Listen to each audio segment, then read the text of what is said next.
I managed my wife's father's investment fund for 14 years, making his partners billions. Then he declared at a party, "This is Jake, your wife's new husband.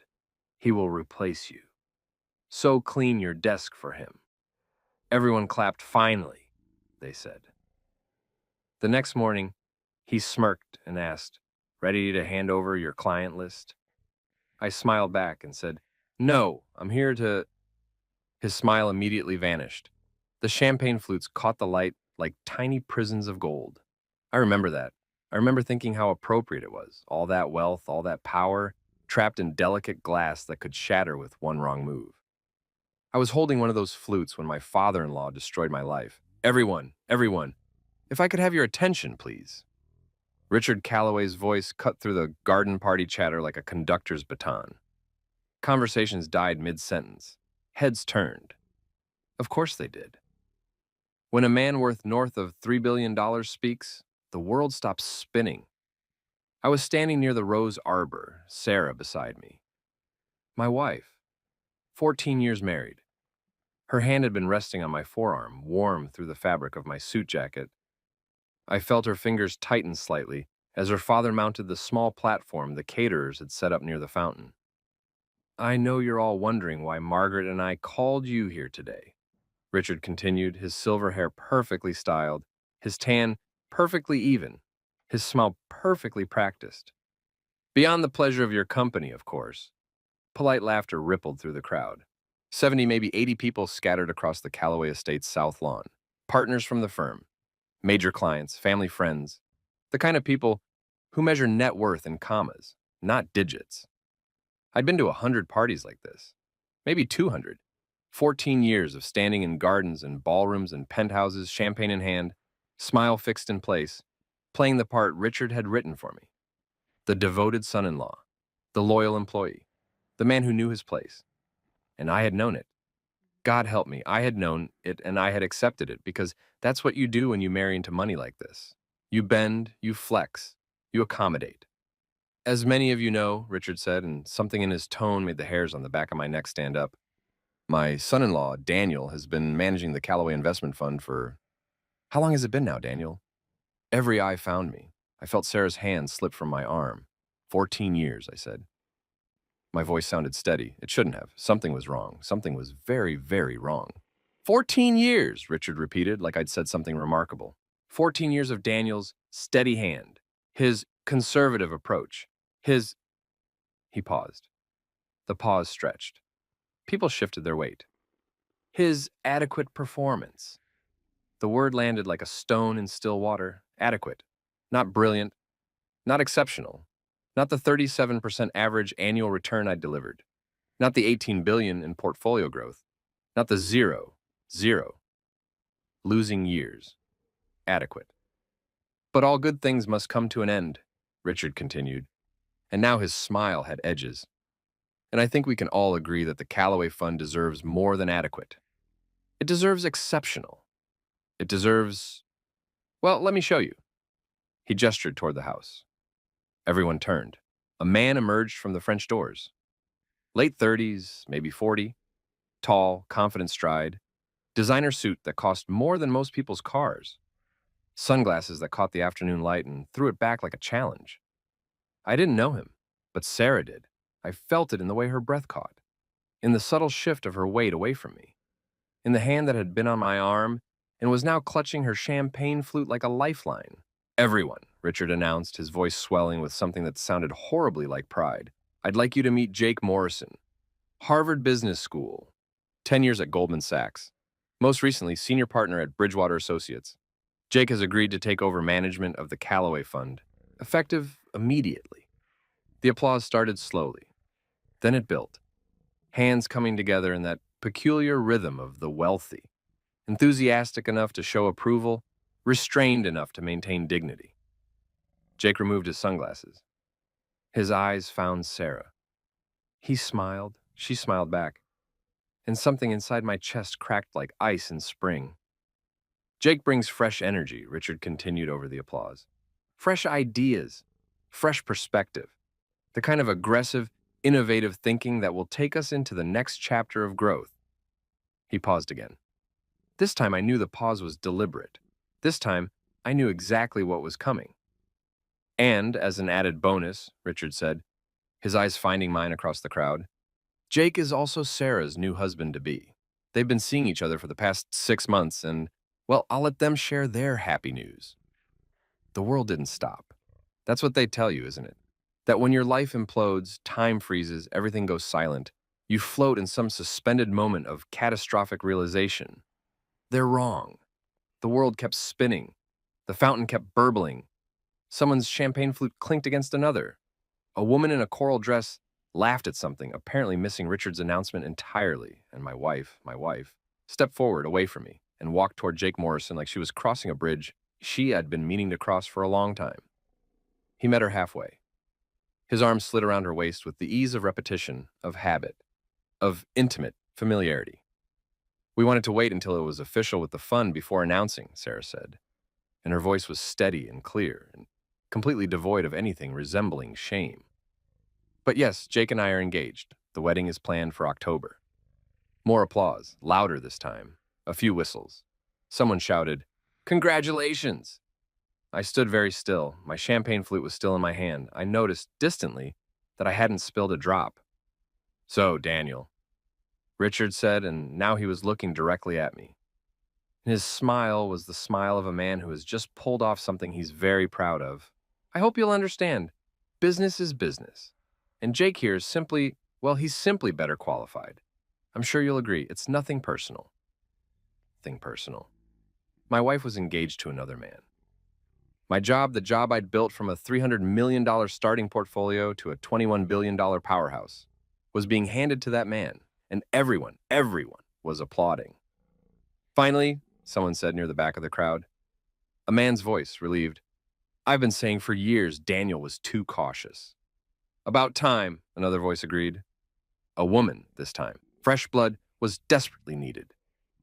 I turned my head slowly, searching for the speakers. I found them. Thomas Beckworth, Helena Price, both major investors, both people I'd made tens of millions for, both nodding in approval. "Oh, Daniel, don't look so stricken," Richard said, his voice carrying that particular tone the wealthy use when they're being magnanimous. "You'll receive an excellent severance package, and I'm sure with your resume, you'll land on your feet somewhere, perhaps a smaller fund, something more your speed." Laughter. Someone actually laughed. I looked at Sarah. She was looking at Jake. Her hand was in his.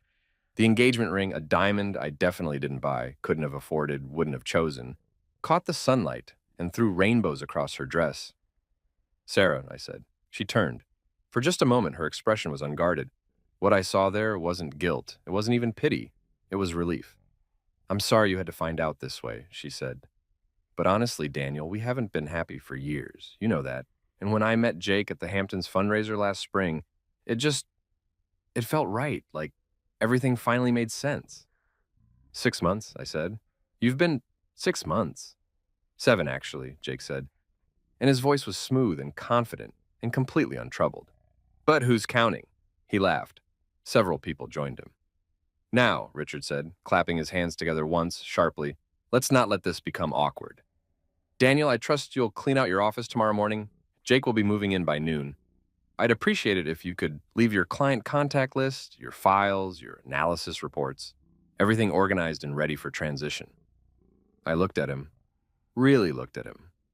Richard Calloway, the man whose daughter I'd married fresh out of Wharton, the man who'd given me a job when I had nothing but an MBA and ambition, the man I'd spent 14 years enriching, protecting, building an empire for, the man who'd just betrayed me in front of everyone who mattered in my professional world. "Daniel," Richard prompted, "we're all waiting for your answer. Will you be professional about this?" 70-some people watching. My wife, ex-wife, I supposed, though I didn't remember signing divorce papers, holding hands with another man.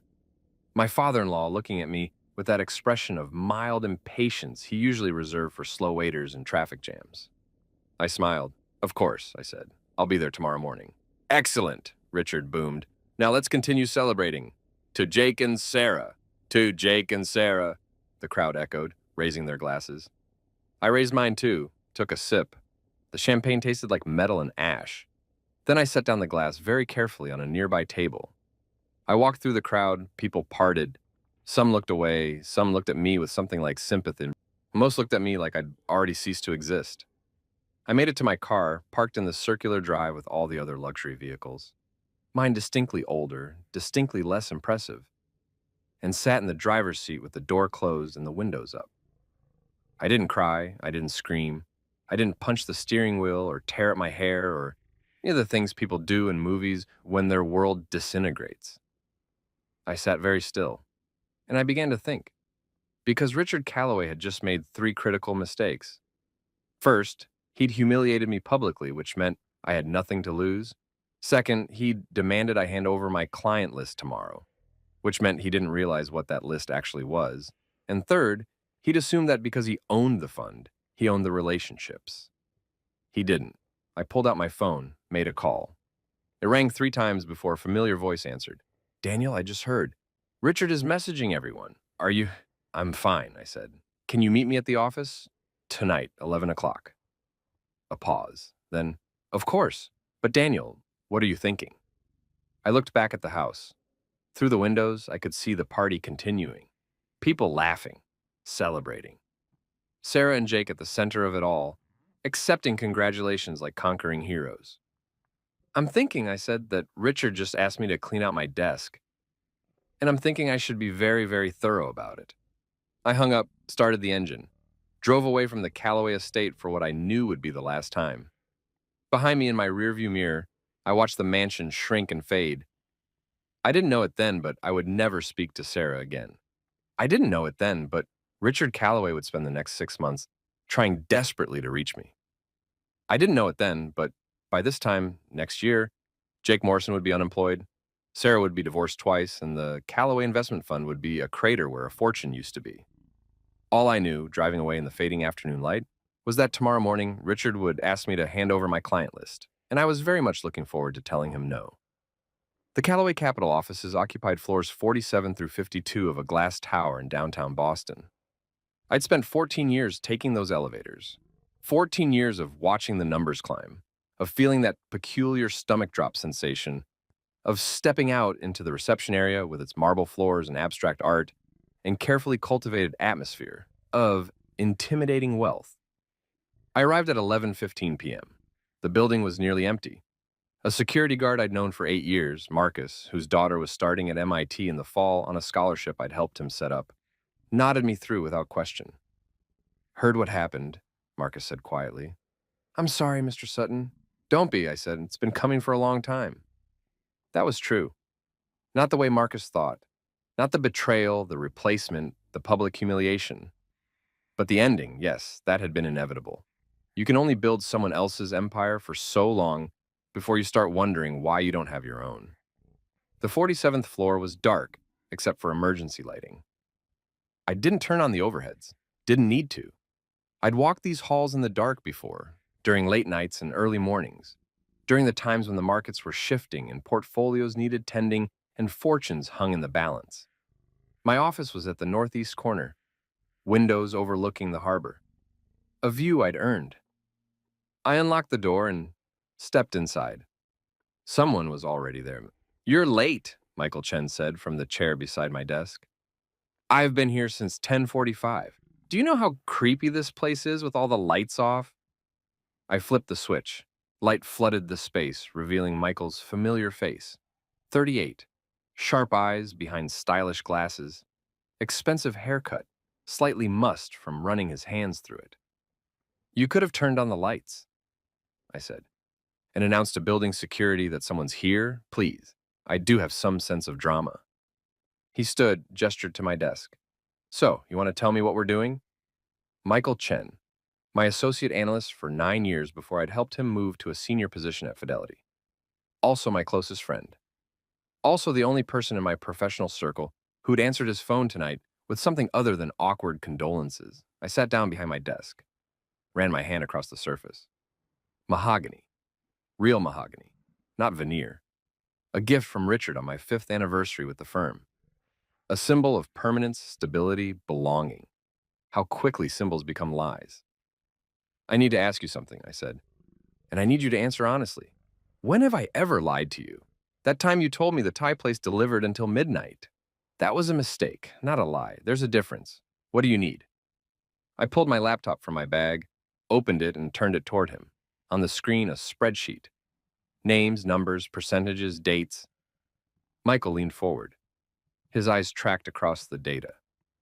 I watched his expression shift. Curiosity to confusion to understanding to something that might have been awe. Is this... He stopped, started again. Daniel, is this what I think it is? That depends on what you think it is. This is the complete ownership structure of every major holding in the Callaway Fund. Not just the listed ones. The shell companies. The offshore accounts. The private equity positions that don't show up on the quarterly reports. He looked up at me. How do you have this? Richard guards this information like it's the key to his entire empire? Yes. I have it, I said, because I built that empire. Every structure you're looking at, I designed it. Every holding, I sourced it. Every deal, I negotiated it. Richard signs the papers, I do the work. Michael sat back. His finger tapped against his knee, a nervous habit he'd never managed to break. What are you planning? He asked. I'm planning, I said carefully, to follow Richard's instructions. Tomorrow morning, he's going to ask me to hand over my client list and leave. And I'm going to do exactly that. But what he doesn't understand is that my client list isn't just names and numbers. It's relationships. It's trust. It's 14 years of me personally managing their money, making them richer, protecting their interests, being available at 2 a.m. when markets crashed, being the one who called them first with good news and bad. I turned the laptop back toward myself, typed a command. A new window opened, an email draft. Richard thinks clients invest in funds, I continued. He thinks it's about the name on the door, the prestige of the Callaway brand, the marble floors and the abstract art and the office with a view. And it's not? No. Wealthy people don't invest in brands. They invest in people. They invest in relationships. They invest in the person who answered their call during the 2008 crash and told them exactly what to do. The person who made them an extra $12 million during COVID by seeing the recovery coming 3 months before everyone else. The person who knows their kids' names and their retirement timeline and their risk tolerance, not from a form, but from 100 conversations. Michael was nodding slowly. They invest in you. They invest in me. I showed him the email. He read it. Then he read it again. You're going to send this to every single client? He asked. Every single one. 47 major investors. Combined portfolio value of $21 billion. I'm going to send it tomorrow morning right before I walk into Richard's office.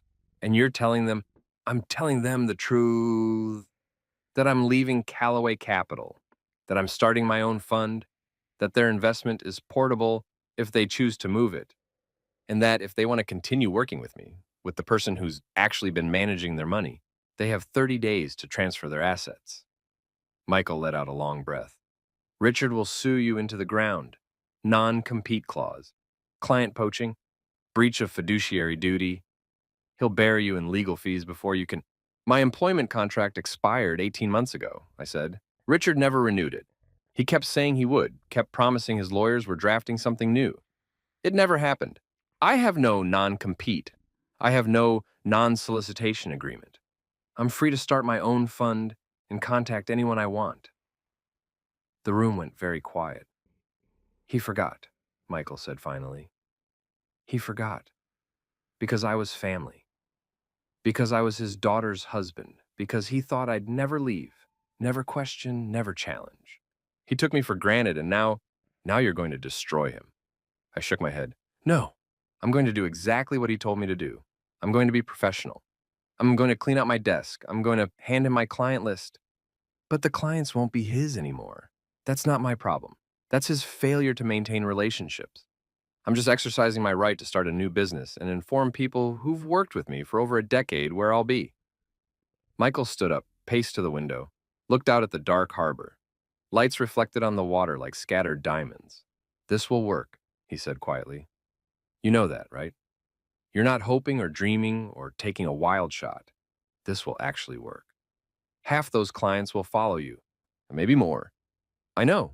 Richard will lose billions in assets under management. Billions. The fund will contract by, Jesus, Daniel, you could cut his fund in half. I know.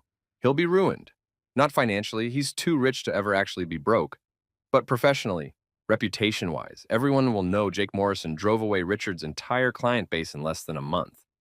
That's not quite true, I said. Jake Morrison won't drive them away. Jake Morrison won't have anything to do with it. Because what Richard doesn't realize, what he won't realize until it's too late, is that Jake Morrison has no idea how to actually run this fund. I pulled up another file. Michael came back to the desk, looked at the screen.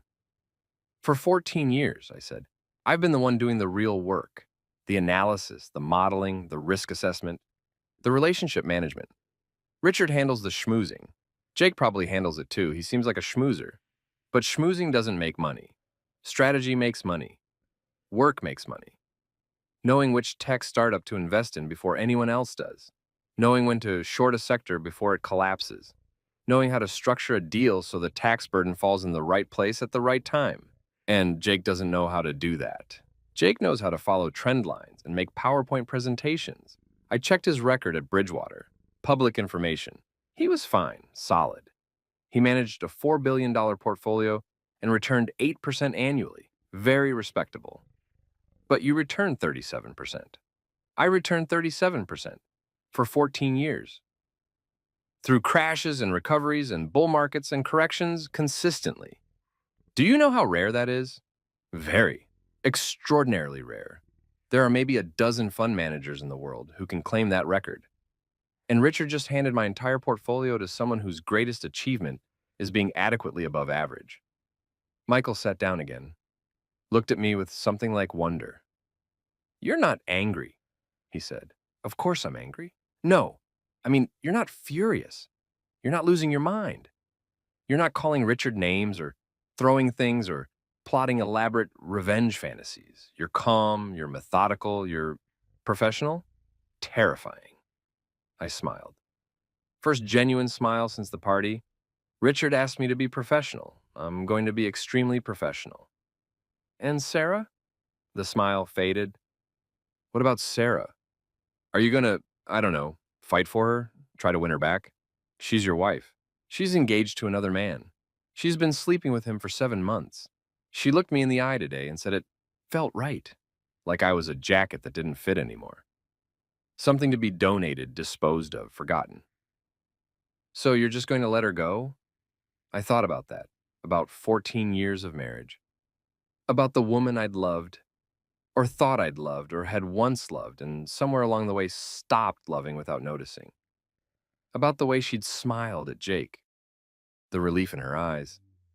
I already have, I said. She made her choice. I'm making mine.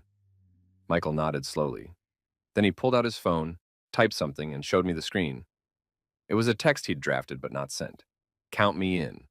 Whatever you need. You'd leave Fidelity, I asked?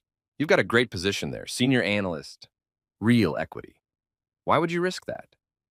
Because Fidelity has 300 analysts. You'll have one, me. I'll be employee number one at whatever you're calling this new fund. I'll have real ownership, real influence, real, exposure to risk. Sure, but also exposure to reward. You're going to pull this off, Daniel. You're going to take half of Richard's clients, build a new fund, and probably become one of the most successful independent fund managers in New England. And I'd rather be there for that than analyzing portfolios for people who don't remember my name. He sent the text, to himself, a record, a commitment. When do you want me to start? He asked. Can you give notice tomorrow? I can give notice tonight. Email's already drafted, just waiting for your word. You were that sure I'd be starting something? I was that sure you wouldn't go quietly. What do you need from me first? I opened another file. This one was a list. Shorter, more detailed. Names with annotations. These are Richard's 15 biggest clients, I said. The ones who represent 60% of the fund's value. I need you to do background research on every one of them. Not public information. Deep information. Personal information. What they care about. What keeps them up at night. What they're planning 5 years from now. Can you do that? Some of them I already know. The others, give me a week. You have 4 days. Then I'll sleep less. What else? I need office space, nothing fancy, but legitimate, professional, the kind of place that says serious operation, not guy working from his apartment. I have a contact in commercial real estate. I'll call her tomorrow. I need incorporation papers filed for a new investment fund. I need licenses transferred. I need accounts set up. I need you to breathe, Michael interrupted. You're going to give yourself a heart attack, and then Richard wins by default. We'll handle this, all of it. But first, you need to go home and sleep. I can't go home. Why not? Because home is the penthouse Sarah and I share in the North End. 1,400 square feet, 2 bedrooms, a view of the harbor that costs $12,000 a month. And I'm guessing that right about now, Jake Morrison is helping her pack my things. Michael winced. Ah, right, okay. You can crash at my place. I can get a hotel. You can stay at my place. Guest room's already made up. Besides, you're going to need someone to stop you from checking your phone every 5 minutes to see if Sarah's texted. She won't text. Probably not. But you'll check anyway. That's what people do. Come on. We'll grab your stuff from the office, head back to my place, order something absurdly unhealthy for delivery, and start planning exactly how we're going to break Richard Calloway's empire. He was right. I knew he was right, and I stood up, started gathering items from my desk. Laptop. Files. The small jade elephant. A gift from a Chinese investor whose portfolio I'd grown by $400 million. The framed photo of... I stopped. Looked at the photo. It was from our wedding. Sarah in white. Me in a tuxedo. Both of us young, smiling, absolutely convinced we were standing at the beginning of something wonderful. I turned the frame face down, left it on the desk. Ready? Michael asked. Almost. I pulled up the email I'd drafted earlier, reread it one more time. The tone was perfect, professional but personal, informative but not presumptuous. The kind of message that respected the client's autonomy while making the path forward crystal clear. You're really sending that tomorrow morning? Michael asked. 9 a.m., right before I meet with Richard. And you think they'll move their money? I closed the laptop, looked at Michael. I don't think, I said. I know, because every person on that list has my personal cell phone number. Every one of them has called me at odd hours. Every one of them has trusted me with their wealth and their children's futures and their retirement dreams. They don't know Jake Morrison. They know me. Richard will counteroffer. Higher returns, lower fees, whatever it takes to keep them. Let him. Money isn't why they'll stay or go. Trust is. And you can't manufacture trust in a sales pitch. You build it over years, over shared experiences, over proving again and again that you're worth believing in. And you've done that. I've done that. We left the office, rode the elevator down in silence. Marcus buzzed us out through the lobby. Good luck, Mr. Sutton, he said. Thank you, Marcus. How's Keisha doing with her college prep? His face lit up. She's doing great. Those SAT tutoring recommendations you made, she scored a 1480. Can you believe it? I absolutely can. She's brilliant. IT's lucky to get her. We stepped out into the cool night air. The city was quiet, just the occasional car passing, the distant sound of sirens, the gentle urban hum that never quite stops. You did that, Michael said as we walked toward his car. The tutoring thing. I connected him with a program, that's all. You paid for the program. Don't think I don't know. I saw the invoice in your expense reports. It wasn't expensive. It was $8,000. Like I said, not expensive. Michael shook his head, smiling. You know what Richard doesn't understand? What he'll never understand. What? This. This is why your clients will follow you, not because you made them richer, though you did, but because you actually care about them, about their kids, about their dreams. You're not just managing money. You're managing lives, and people know the difference. We reached his car. A Tesla Model S, midnight blue, immaculately clean. Careful, I said. You're starting to sound sentimental. Maybe I am. It's been an emotional day. Get in. Let's go order those burgers and start planning our hostile takeover. It's not a takeover. It's a new beginning. Potato. Either way, by this time next month, Richard Calloway is going to wish he'd been a lot nicer to you at that party. I climbed into the passenger seat, buckled in, watched Boston slide past the windows as Michael drove us toward his apartment in Cambridge. My phone buzzed. A text, unknown number. I opened it. Hey, it's Thomas Beckworth. Heard about today?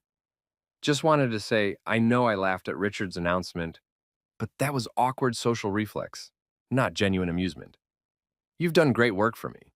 If you land somewhere new, let me know. I mean that. I showed Michael the text. That's one of the 15, isn't it? He said. Number 3 on the list. 600 million portfolio. And he's already reaching out before you've even sent the email. People talk. Word travels fast in this industry. Is that a good thing or a bad thing? I typed a response to Thomas. Appreciate that. Will definitely keep you posted. Hope you're well. Then I said to Michael, it's an excellent thing. It means tomorrow morning isn't going to be a surprise. It's going to be confirmation. They're already wondering where I'll go. I'm just going to tell them. And Richard has no idea any of this is happening. Richard is probably still at the party, celebrating his brilliant personnel decision, congratulating Jake on his engagement, basking in the approval of all those people who think fresh blood was desperately needed. He's going to have a very bad morning. Yes, I said. Yes, he is. We drove in silence for a while. My phone buzzed twice more. 2 more texts. 2 more clients reaching out, asking what my plans were, offering support. The night had started with humiliation, public betrayal, the complete destruction of my professional identity and personal life.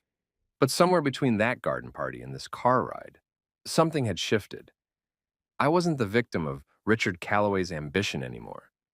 I was the architect of his downfall. And tomorrow morning at 9 a.m., I was going to lay the first stone. I didn't sleep well. That's probably obvious. You don't get your life demolished and then drift off into peaceful slumber, no matter how expensive the guest room mattress is.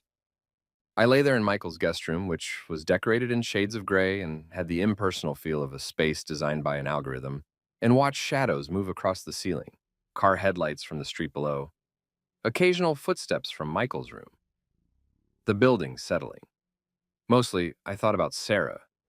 That's the thing about betrayal. It's not the dramatic moments that haunt you. It's the small ones. The accumulation of tiny deceits that suddenly rearrange themselves into a pattern you can't unsee. I thought about 6 months ago. 7 months, actually. Jake had corrected me on that, the bastard. 7 months ago was April, spring in Boston. Sarah had gone to the Hamptons for a fundraiser, environmental something. I couldn't remember the specific cause. She'd asked if I wanted to come. I'd said no, too much work, portfolio rebalancing, a merger that needed attention, the usual. She'd said that was fine. She'd said she understood. She'd kissed my cheek and told me not to work too hard. Then she'd driven to the Hamptons and met Jake Morrison. How many other moments were there? How many working late nights? How many girls' weekend trips? How many times had I been sitting in my office, managing billions, while my wife was... I rolled over, checked my phone.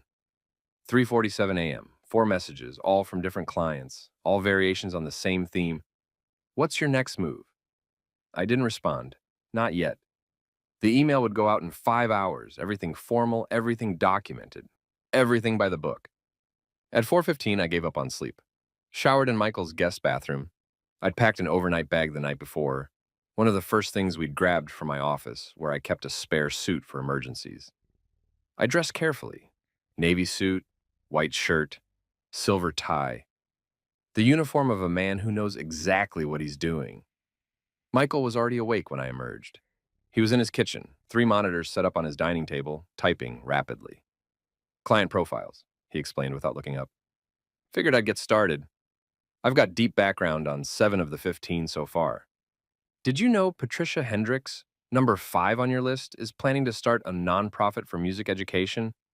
I knew she was interested in music education. Didn't know she was starting something.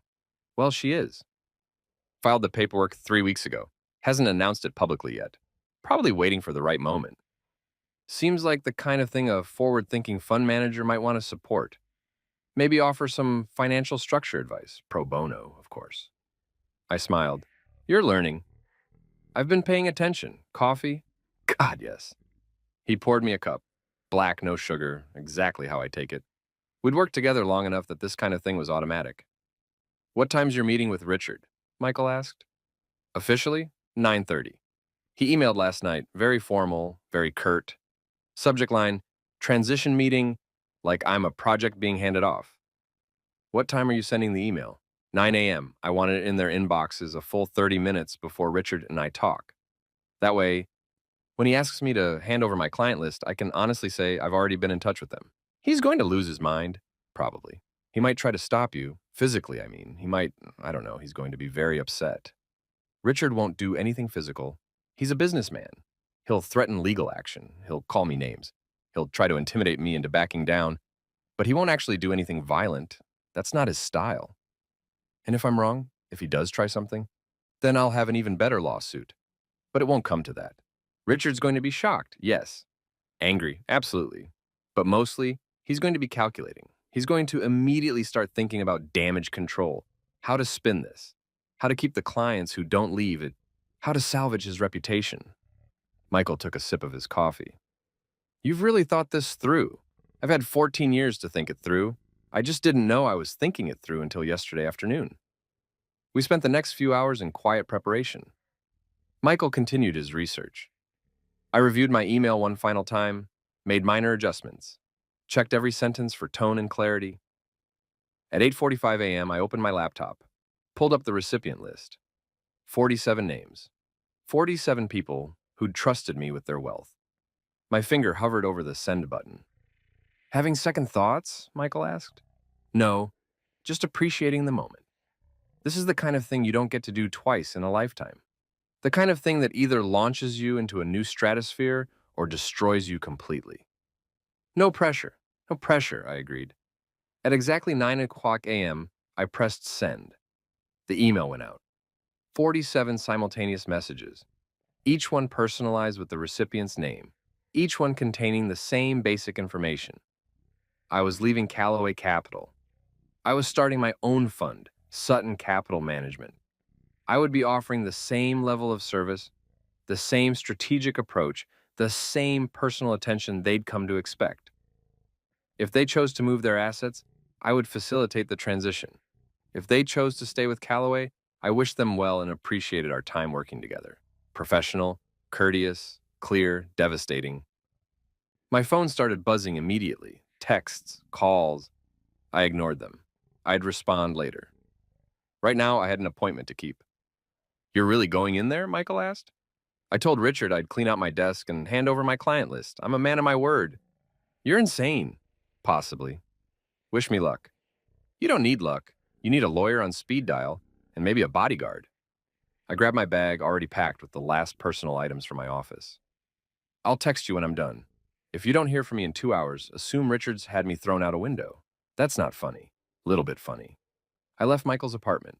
The morning was cool, clear, the kind of October day that makes you remember why people love New England.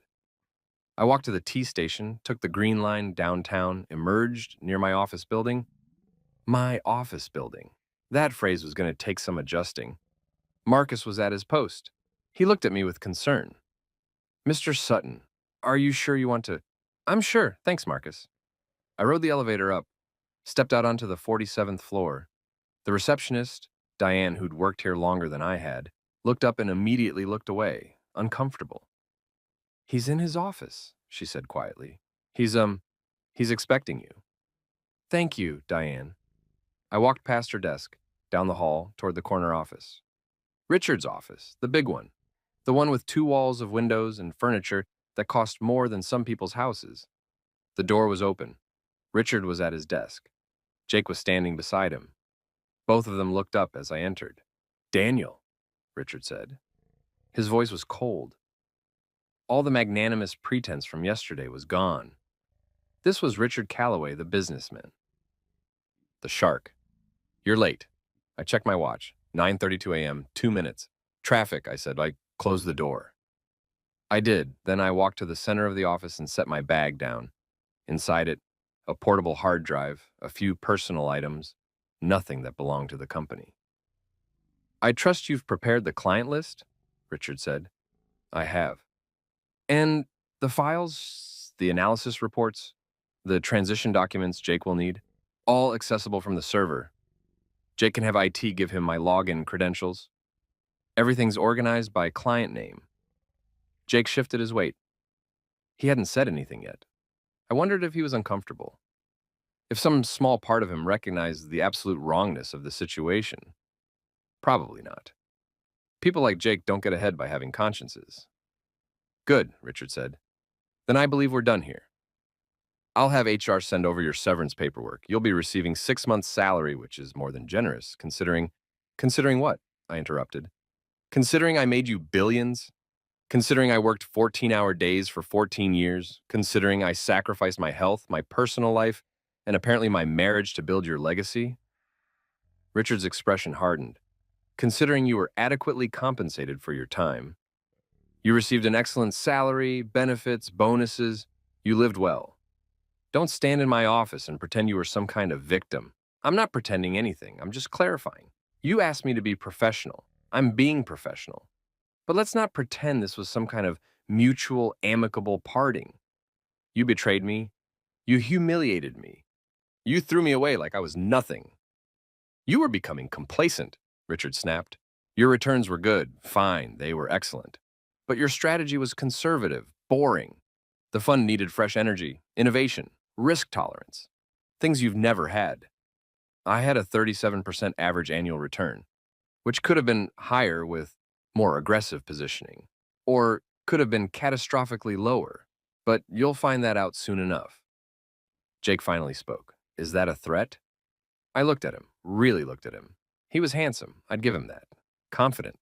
The kind of man who'd spent his entire life being told he was special, talented, destined for greatness. The kind of man who'd never actually been tested. No, I said. It's an observation. You're stepping into a role you're not qualified for. You're managing money you don't understand for people you don't know. And Richard here is assuming you can replicate what I built. You can't. That's not a threat. That's mathematics. You arrogant, Jake started forward. Enough, Richard said sharply. Daniel, I don't know what you're trying to accomplish with this little speech, but it's not working. You're done here. Finished. And frankly, I think you should be grateful I'm not suing you for. My phone rang. I pulled it out, glanced at the screen. Thomas Beckworth, number 3 on my list. I answered it. Thomas, I said pleasantly, turning slightly away from Richard and Jake. Good to hear from you. Did you get my email? Richard's eyes narrowed. I saw the moment he understood, the moment the pieces clicked into place. That's wonderful, I continued into the phone. Yeah, I'll have my attorney send over the transfer paperwork. Should be seamless. 30 days is perfect. No. Thank you. I appreciate your trust. I hung up, looked at Richard. His face had gone from hard to pale. What did you do? He asked quietly. I sent my client list exactly as requested. I informed them of my new position and gave them the option to move their assets if they wished. Thomas Beckworth just opted to move. $600 million. You can't. I can. I have no non-compete. You never renewed my contract, remember? You kept saying you would. Kept promising. It never happened. I'm free to start my own fund. I'm free to contact anyone I choose. I'm simply exercising my rights as an independent professional. My phone rang again. Patricia Hendricks. I answered it. Had the same conversation. Ended with, your account will be transferred within 30 days. Looking forward to continuing our work together. I hung up, looked at Richard. He was standing now. His hands were flat on his desk. His face was transitioning from pale to red. How many? He asked. How many what? How many did you contact? All of them. 47 clients. That's my list. That's what you asked for. Jake looked at Richard. How much if they all leave? 21 billion, I said helpfully. Give or take, of course. They won't all leave, and so some will stay. Some are loyal to the Callaway name. But I'm estimating 60 to 70% will move. That's roughly 13 to 15 billion in transferred assets. The room was very quiet. Then Richard said, I'll destroy you. I'll tie you up in legal proceedings for years. I'll make sure you never work in this industry again. You'll do nothing, I said calmly, because I've done nothing illegal, nothing unethical, nothing that violates any agreement I have with this company. You want to sue me? Go ahead. Discovery will be fascinating. We'll get to examine exactly why you never renewed my contract. We'll get to discuss how you replaced me with your daughter's affair partner. We'll get to talk about hostile work environment, constructive dismissal, and whether publicly humiliating an employee at a party constitutes grounds for legal action. I picked up my bag. But here's what's really going to happen, I continued. You're going to let me walk out of here. You're going to realize that fighting me will cost you more in legal fees, in reputation damage, in time, than just accepting that you made a catastrophic error in judgment. And then you're going to turn to Jake here and hope, really, genuinely hope, that he's somehow capable of managing what's left of your fund. I walked up toward the door, stopped, turned back. Oh, and Richard, you asked me yesterday if I'd be professional about this. I am being professional, extremely professional. If I were being personal, I'd mention that your daughter has been cheating on me for 7 months. I'd mention that you knew it, you had to have known, and you said nothing. I'd mention that you're not just a bad boss, you're a bad father, a bad person, and a bad judge of character. I opened the door. But I won't mention any of that, I said, because I'm being professional. I walked out, down the hall, past Diane, who was staring at her computer screen like it might save her from having to acknowledge what was happening. Past empty offices and conference rooms and all the infrastructure of wealth I'd helped build. Into the elevator. Down 47 floors, out through the lobby. Marcus stopped me at the door. Mr. Sutton? Yes? That thing you said about being professional? That was the most professional middle finger I've ever seen. I smiled. Thank you, Marcus. That means a lot. I walked out into the October morning, pulled out my phone, 17 missed calls, 23 text messages. I scrolled through them. Clients, every single one. Some confirming transfers, some asking questions, some just expressing support. 3 from unknown numbers. I opened those first. The first, this is Margaret Calloway. We need to talk. Please call me. Margaret, Richard's wife, Sarah's mother. The second, it's Sarah. Please don't do this. You're being vindictive. This isn't you. I stared at that one for a long moment. Vindictive. Interesting word choice. Not sorry, not regretful, not even angry, just vindictive. As if I were the one doing something wrong. The third message, Jake Morrison here, we should talk. Man to man. Clear the air. Coffee? I deleted all 3 messages, then I called Michael. How'd it go? He asked immediately. Better than expected. Richard looked like he was having a stroke. Jake looked confused. I walked out before either of them could stop me. And the clients? So far, 4 confirmed transfers, that's $3 billion. I'm expecting more calls throughout the day. Holy shit. Yeah. Where are you now? Standing on the sidewalk outside my former office building, trying to figure out what happens next. What happens next is you come to my office. Well, our office now, I guess. I found a space. It's not amazing, but it's available immediately and it's in a good location. We can work from there while we set everything else up. Send me the address. Sending now, and Daniel, yeah, congratulations. You just pulled off the most elegant hostile takeover I've ever seen. And you didn't even need to be hostile. You just needed to be honest. I hung up. Started walking. My phone kept buzzing, kept lighting up with messages. The professional infrastructure of my life was realigning in real time, billions of dollars of assets shifting from one fund to another. From Richard's legacy to mine, somewhere behind me, 47 floors up, Richard Calloway was probably making phone calls, probably shouting at lawyers, probably realizing that the adequate fund manager he'd just replaced was the only thing holding his empire together. And somewhere else, I didn't know where, didn't care where, Sarah was reading my lack of response to her text, and probably telling Jake that I was being unreasonable, that I was taking this too personally, that I needed to be mature about the situation. I kept walking. The sun was bright, the air was cool. The city moved around me with its usual indifferent rhythm, and for the first time in 14 years, I wasn't walking towards something Richard wanted or something Sarah expected or something I was supposed to be. I was walking towards something I'd built, something that was mine. The office Michael found was on the 12th floor of a building in the financial district. It wasn't impressive, 3 rooms, decent lighting, windows that faced another building instead of the harbor. The furniture was standard corporate issue, the kind of stuff you could order from a catalog and have delivered in 48 hours. It was perfect. I know it's not what you're used to, Michael said as he showed me around, but the lease is month to month, utilities are included, and we can move in today. I figured we'd work from here while we look for something permanent. It's exactly what we need, I said. I meant it. This wasn't about appearances anymore. This was about function. We spent the rest of that day setting up. 2 desks, 2 computers, a printer, a whiteboard, file cabinets, the infrastructure of a business. My phone didn't stop. By noon, I had 7 confirmed transfers, $5 billion. By 3 p.m., 12 transfers, $9 billion. By the time the markets closed it at 4, 18 clients had committed to moving their assets. 18 out of 47. $12 billion.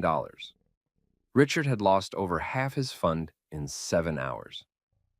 I was sitting at my new desk, looking at a spreadsheet of transfer confirmations, when Michael's phone rang.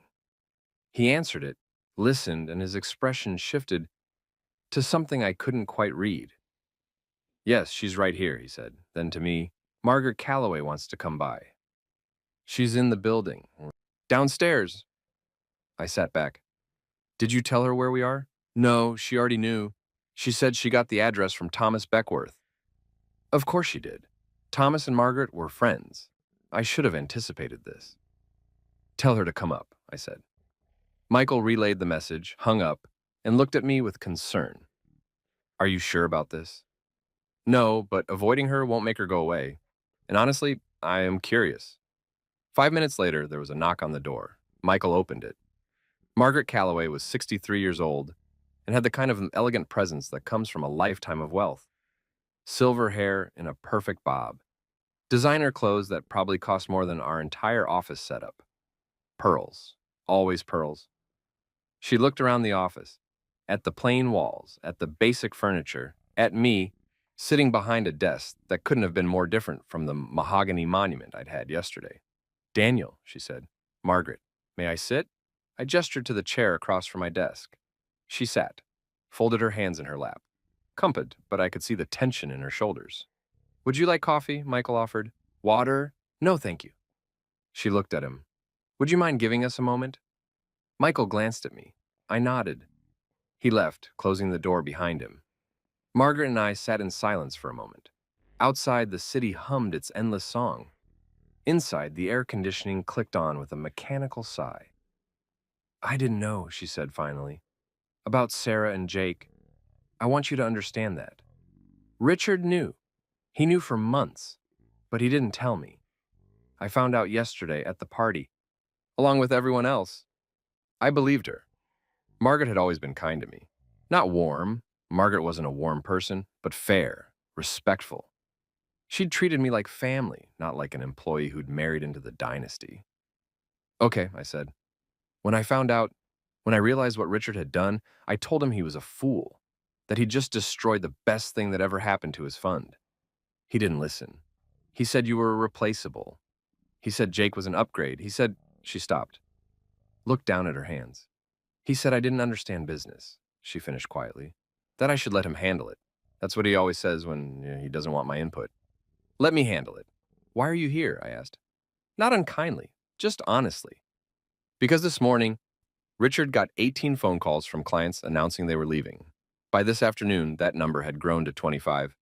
"Do you know what that's going to do to the fund?" "Yes, I built that fund. I know exactly what it's going to do.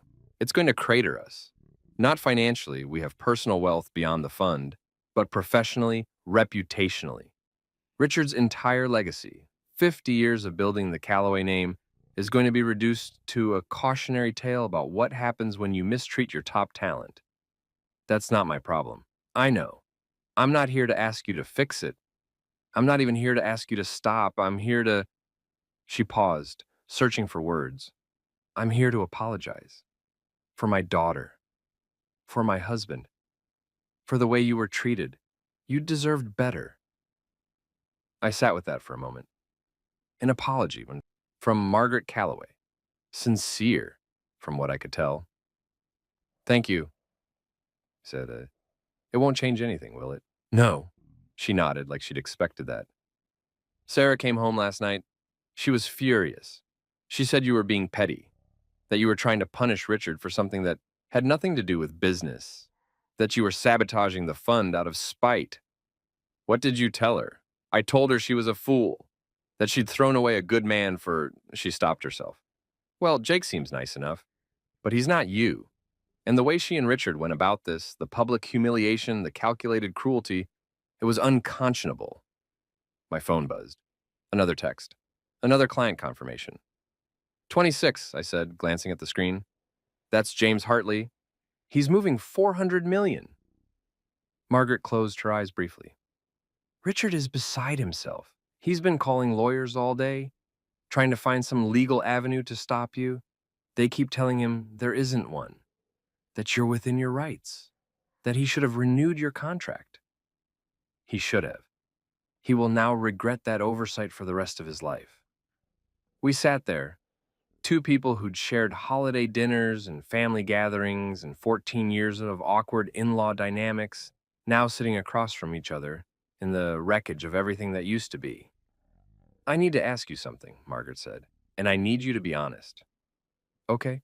Are you doing this because you're hurt, because you're angry, or are you doing this because it's the right business move? I thought about that question, really thought about it. Both, I said finally. I'm furious. I'm betrayed. I'm hurt in ways I didn't know I could be hurt, but I'm also a professional. I see an opportunity. I see a chance to build something that's mine, not Richard's, something where my work and my success belong to me. So yes, there's emotion, but there's also cold, calculated strategy. And you're willing to destroy Richard's fund to do it? I'm not destroying anything. I'm offering services to people who've worked with me for years. If they choose to follow me, that's their decision.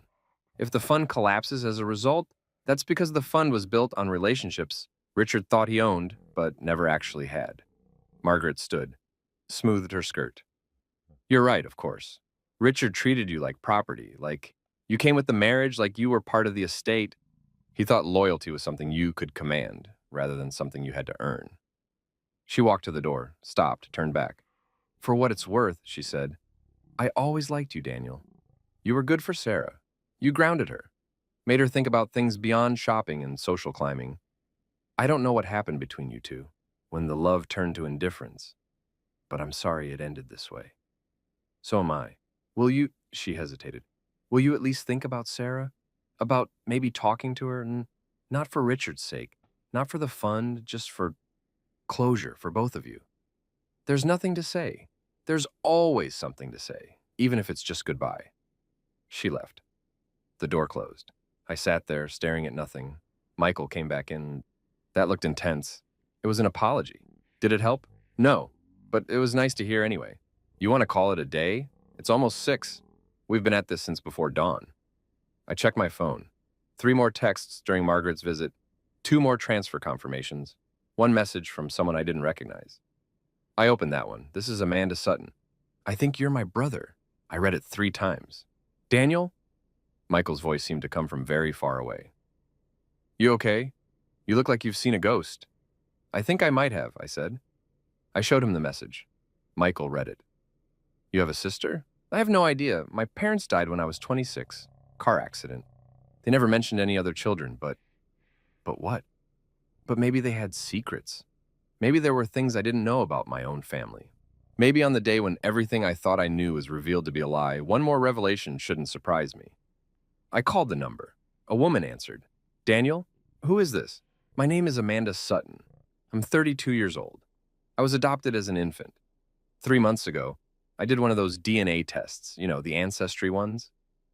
And you popped up as a sibling match. I've been trying to decide whether to reach out, and then I saw the news about you, and wait, the news?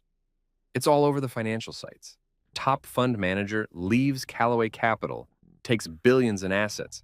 You're kind of famous right now. I rubbed my eyes. Of course the story had leaked. Of course it was news. I'd just orchestrated one of the largest client exodus in the history of private fund management. Amanda, I said, I'm sorry. This is a lot right now. Can I call you back tomorrow? Of course. I'm sorry. I didn't mean to pile on. When I saw the articles, I thought it might be now or never, to reach out, to see if you wanted to connect. I will. Just tomorrow, okay? Tomorrow. I'll send you my contact information. Take care of yourself, Daniel. She hung up. I sat there with the phone in my hand. You have a sister, Michael said. Apparently. Do you believe her? I don't know. The DNA test is pretty solid evidence, but I needed a process. I stopped, laughed. It came out harsh, humorless. I need a drink. Okay, let's go get drunk. We've earned it. We can't get drunk. We have a business to run. We have a business that's currently crushing its first day metrics. 28 confirmed transfers, 12.6 billion in assets, and more calls coming in tomorrow. I think we can take one night to be human beings instead of fund managers. He was right. I was exhausted. Emotionally, physically, spiritually drained. Fine, I said, but nothing fancy. I can't do fancy right now. I know a place. Dive bar in Southie, good whiskey, bad lighting, nobody will recognize you. Perfect. We locked up the office, took the T to South Boston, found the bar, a narrow space with sticky floors and a dartboard, and exactly the kind of atmosphere that didn't care about your life story. We sat at the bar, ordered whiskey, didn't talk for a while. Then Michael said, "Your wife cheated on you. Your father-in-law betrayed you. Your entire professional life imploded, and you might have a secret sister. All in 24 hours. When you put it that way, it sounds almost impressive." It is impressive. Most people would be catatonic. You're sitting here planning tomorrow's strategy. I haven't been planning. You absolutely have. I can see it. You're thinking about which clients to call first tomorrow, which relationships need immediate attention, how to structure the paperwork to make transfers as smooth as possible. He was right. Even sitting in this dive bar, half a whiskey down, I was strategizing. Richard was wrong about one thing, Michael said. He said you were conservative, risk-averse, too cautious. But what you did today, starting a new fund with no infrastructure, no safety net, no backup plan, that's the ballsiest move I've ever seen. You bet everything on your relationships, on your reputation, on people choosing you over the Callaway name. That's not conservative. That's all or nothing stakes. I didn't have a choice. You had 100 choices. You could have quietly moved to another established fund. You could have taken the severance and disappeared. You could have spent months planning, building infrastructure, easing into the transition.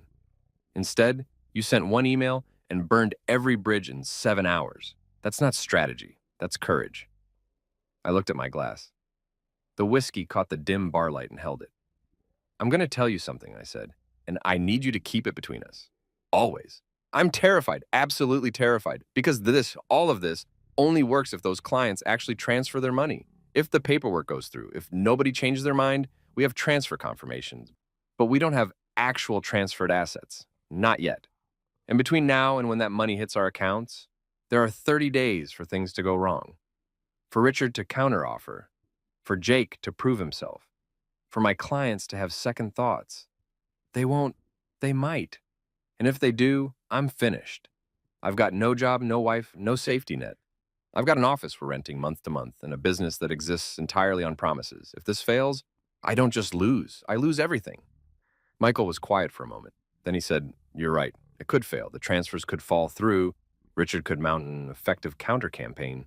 Clients could stay put out of inertia or loyalty or fear of change." Thanks. That's very reassuring. But here's the thing.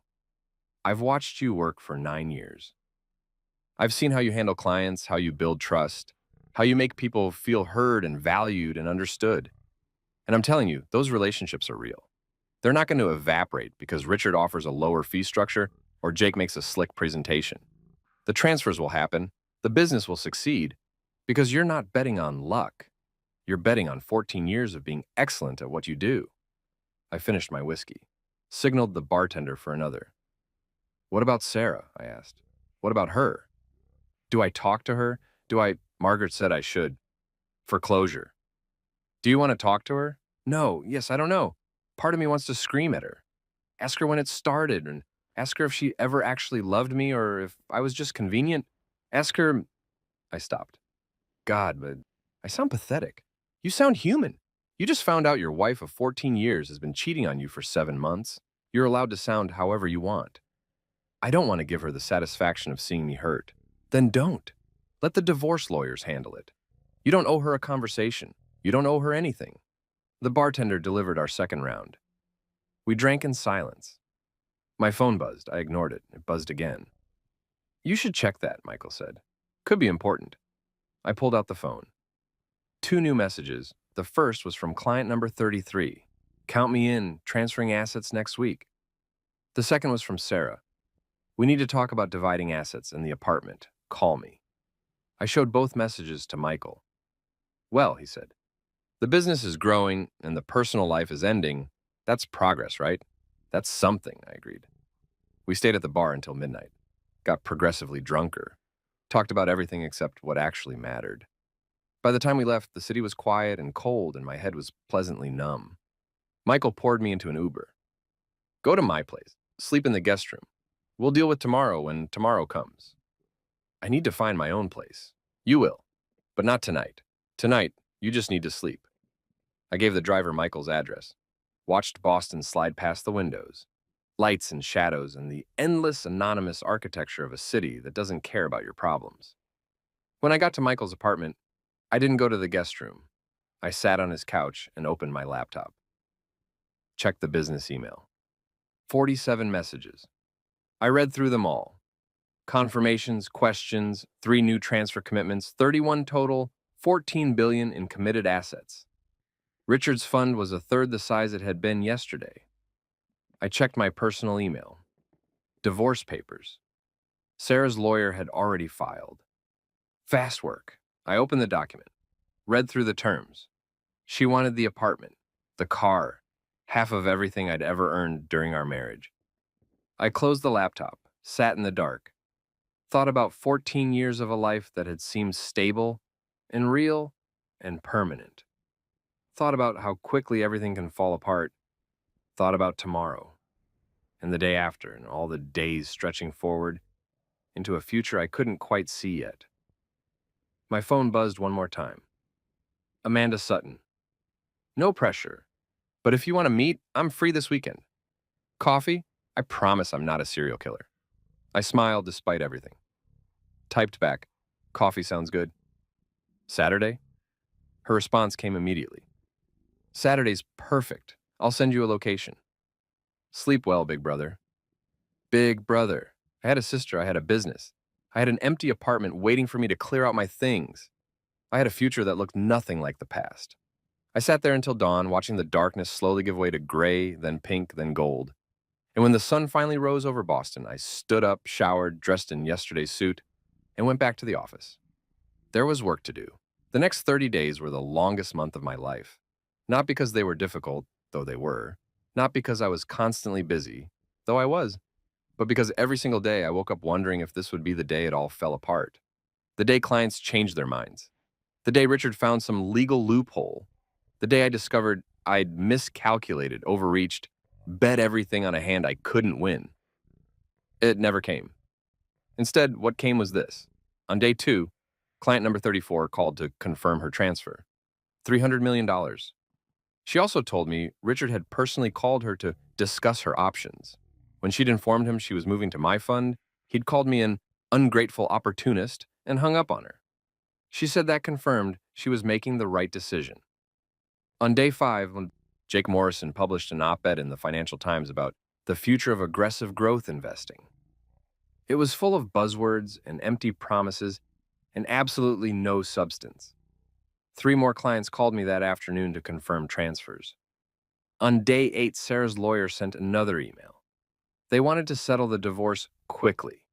Sarah was apparently eager to move forward with wedding plans. I told my lawyer, a sharp woman named Patricia who charged $500 an hour and was worth every penny, to stall. Stall how long? Patricia asked. Until I don't care anymore, I said. That could be years. Then we'll stall for years. On day 12, I met Amanda for coffee. She was short, red-haired, freckled. Nothing like me. I'm tall, dark-haired, built like someone who forgets to eat lunch. But when she smiled, I saw something familiar. Something in the curve of her mouth, the way her eyes crinkled. I have our parents' wedding photo, she said, pulling out her phone. My adoptive parents kept it. They said someday I might want to see. She showed me the image. A young couple, early 20s maybe. The woman looked like Amanda. The man looked like me. That's them? I asked. That's them, Thomas and Ellen Sutton. They had you in 1987. They had me in 1993. And apparently somewhere between those 2 events, they decided they couldn't handle another child. So they gave me up for adoption, closed adoption, no contact. I didn't even know I was adopted until I was 16. I'm sorry, don't be. My adoptive parents are wonderful. I had a great childhood. But I always wondered about my biological family, and now She shrugged. Here we are, I echoed. We talked for 3 hours. She was a graphic designer, lived in Cambridge, had a girlfriend named Jen, loved hiking and hated seafood. She asked about my life. I gave her the abbreviated version, omitting most of the recent trauma. She saw through it immediately. You're going through something, she said. I can tell. You've got that look. Like you're holding yourself together with duct tape and force of will. I laughed. That obvious? Only to someone who doesn't know you well enough to think it's normal. What happened? So I told her. All of it. The party, the betrayal, the fun, the divorce. She listened without interrupting. When I finished, she said, Your father-in-law sounds like an asshole. He is. Your wife sounds worse. She is. And you've responded by stealing billions of dollars and starting your own empire? I didn't steal anything. I know, I'm teasing. But seriously, that's incredible. Terrifying, but incredible. Are you going to be okay? I don't know. Ask me in 3 weeks when the transfers actually finalize. You're going to be fine, I can tell. How? Because you're my brother. And if we're related, you're stubborn enough to make this work out of pure spite. I liked her immediately. On day 15, Michael found us a permanent office. Better location, better space, actual furniture that didn't look like it came from a liquidation sale. We moved in over a weekend. On day 18, a reporter from Bloomberg called for an interview. I declined. She wrote the story anyway. The Quiet Revolution, how Daniel Sutton dismantled an empire in one email. It was mostly accurate. It made Richard sound petty and vindictive. It made me sound like some kind of folk hero. I wasn't a folk hero. I was just a man who'd been pushed too far and pushed back. On day 21, Sarah sent me a text. Can we please just talk, like adults? I didn't respond. On day 23, Richard was interviewed by CNBC. He said my departure was unfortunate, but ultimately positive for the fund's growth trajectory. He said Jake Morrison was exceeding all expectations. He said the Callaway name would continue to be synonymous with excellence in fund management. The stock price of Callaway Capital's parent company dropped 6% that afternoon. On day 27, Margaret called. Richard's in the hospital, she said without preamble. Stress-related, high blood pressure. The doctors say he'll be fine, but you want me to know in case I feel guilty? I want you to know because you're still family, whether you like it or not, whether Richard destroyed that relationship or not. You were married to my daughter for 14 years. That means something. It meant something, I corrected. Past tense. Daniel, I'm sorry he's in the hospital. I genuinely am. But I'm not responsible for his health problems. He made choices. He's dealing with consequences. That's not on me. When did you become so cold? When your husband humiliated me in front of everyone I know and your daughter looked at me like I was garbage she was relieved to be rid of. That's when. She hung up. I sat there feeling what? Guilty? I tried to summon guilt, couldn't find it. Just exhaustion and impatience and the distant thought that maybe Margaret was right. Maybe I had become cold. Or maybe I'd always been cold and just hid it better. On day 29, Michael and I reviewed the final transfer list. 39 clients out of 47, $18 billion. Tomorrow's the big day, Michael said. Most of the transfers finalize tomorrow. I know. Are you nervous? Terrified. Don't be. This is done. This is over. You won. It's not about winning, isn't it? Just a little? I smiled. Maybe a little.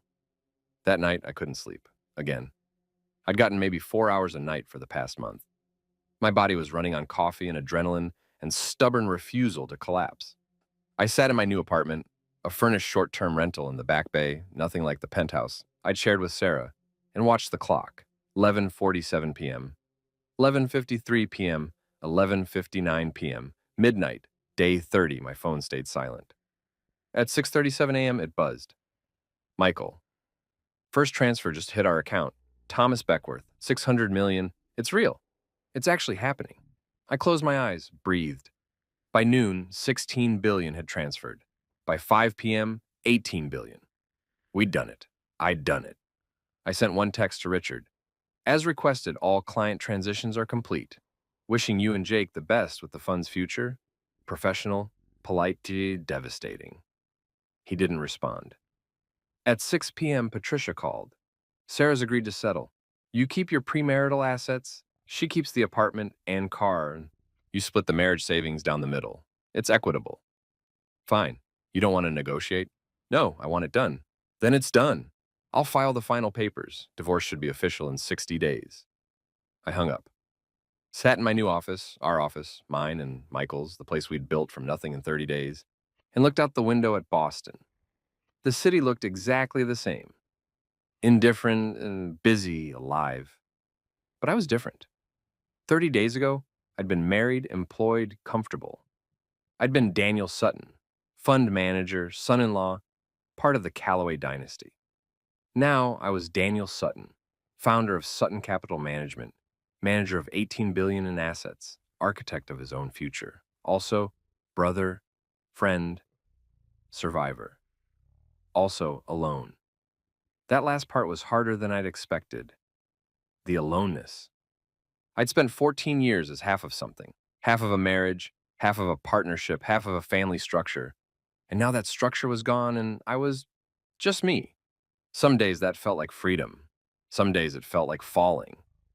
You okay? Michael asked from the doorway. Yeah, just processing. We should celebrate, proper celebration. Not dive bar whiskey, actual champagne. Dinner somewhere nice. You've earned it. Tomorrow. Tonight I just want to go home and sleep. You need sleep. You look like hell. Thanks. I mean it. You're running yourself into the ground. The business is launched. The transfers are done. You can breathe now.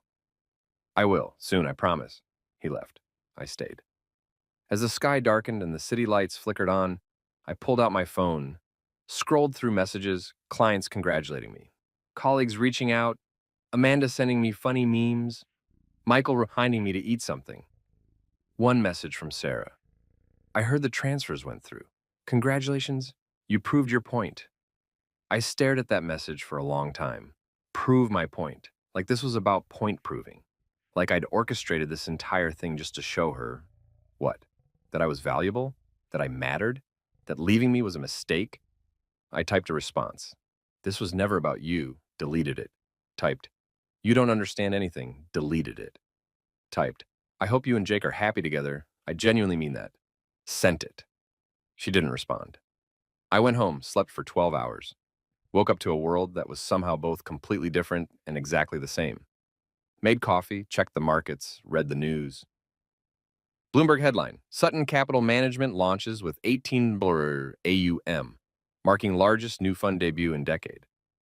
I was famous now. Not celebrity famous, but industry famous. The kind of famous where people recognize your name and have opinions about you. Some thought I was brilliant. Some thought I was vindictive. Some thought I was both. I didn't care. I had work to do. 6 months later, things looked like this. Sutton Capital Management, 22 billion in assets under management, 4 new major clients, average annual return so far, 43%. Callaway Capital, 5 billion in assets. Richard had taken a leave of absence for health reasons. Jake Morrison was still officially in charge. The fund had returned negative 2%.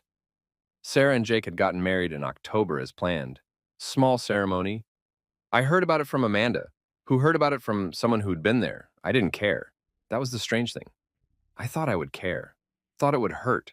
Seeing photos of Sarah in a wedding dress, her arm around Jake, both of them smiling like they'd won something. But I felt nothing. Just a distant, vague sense of having dodged a bullet.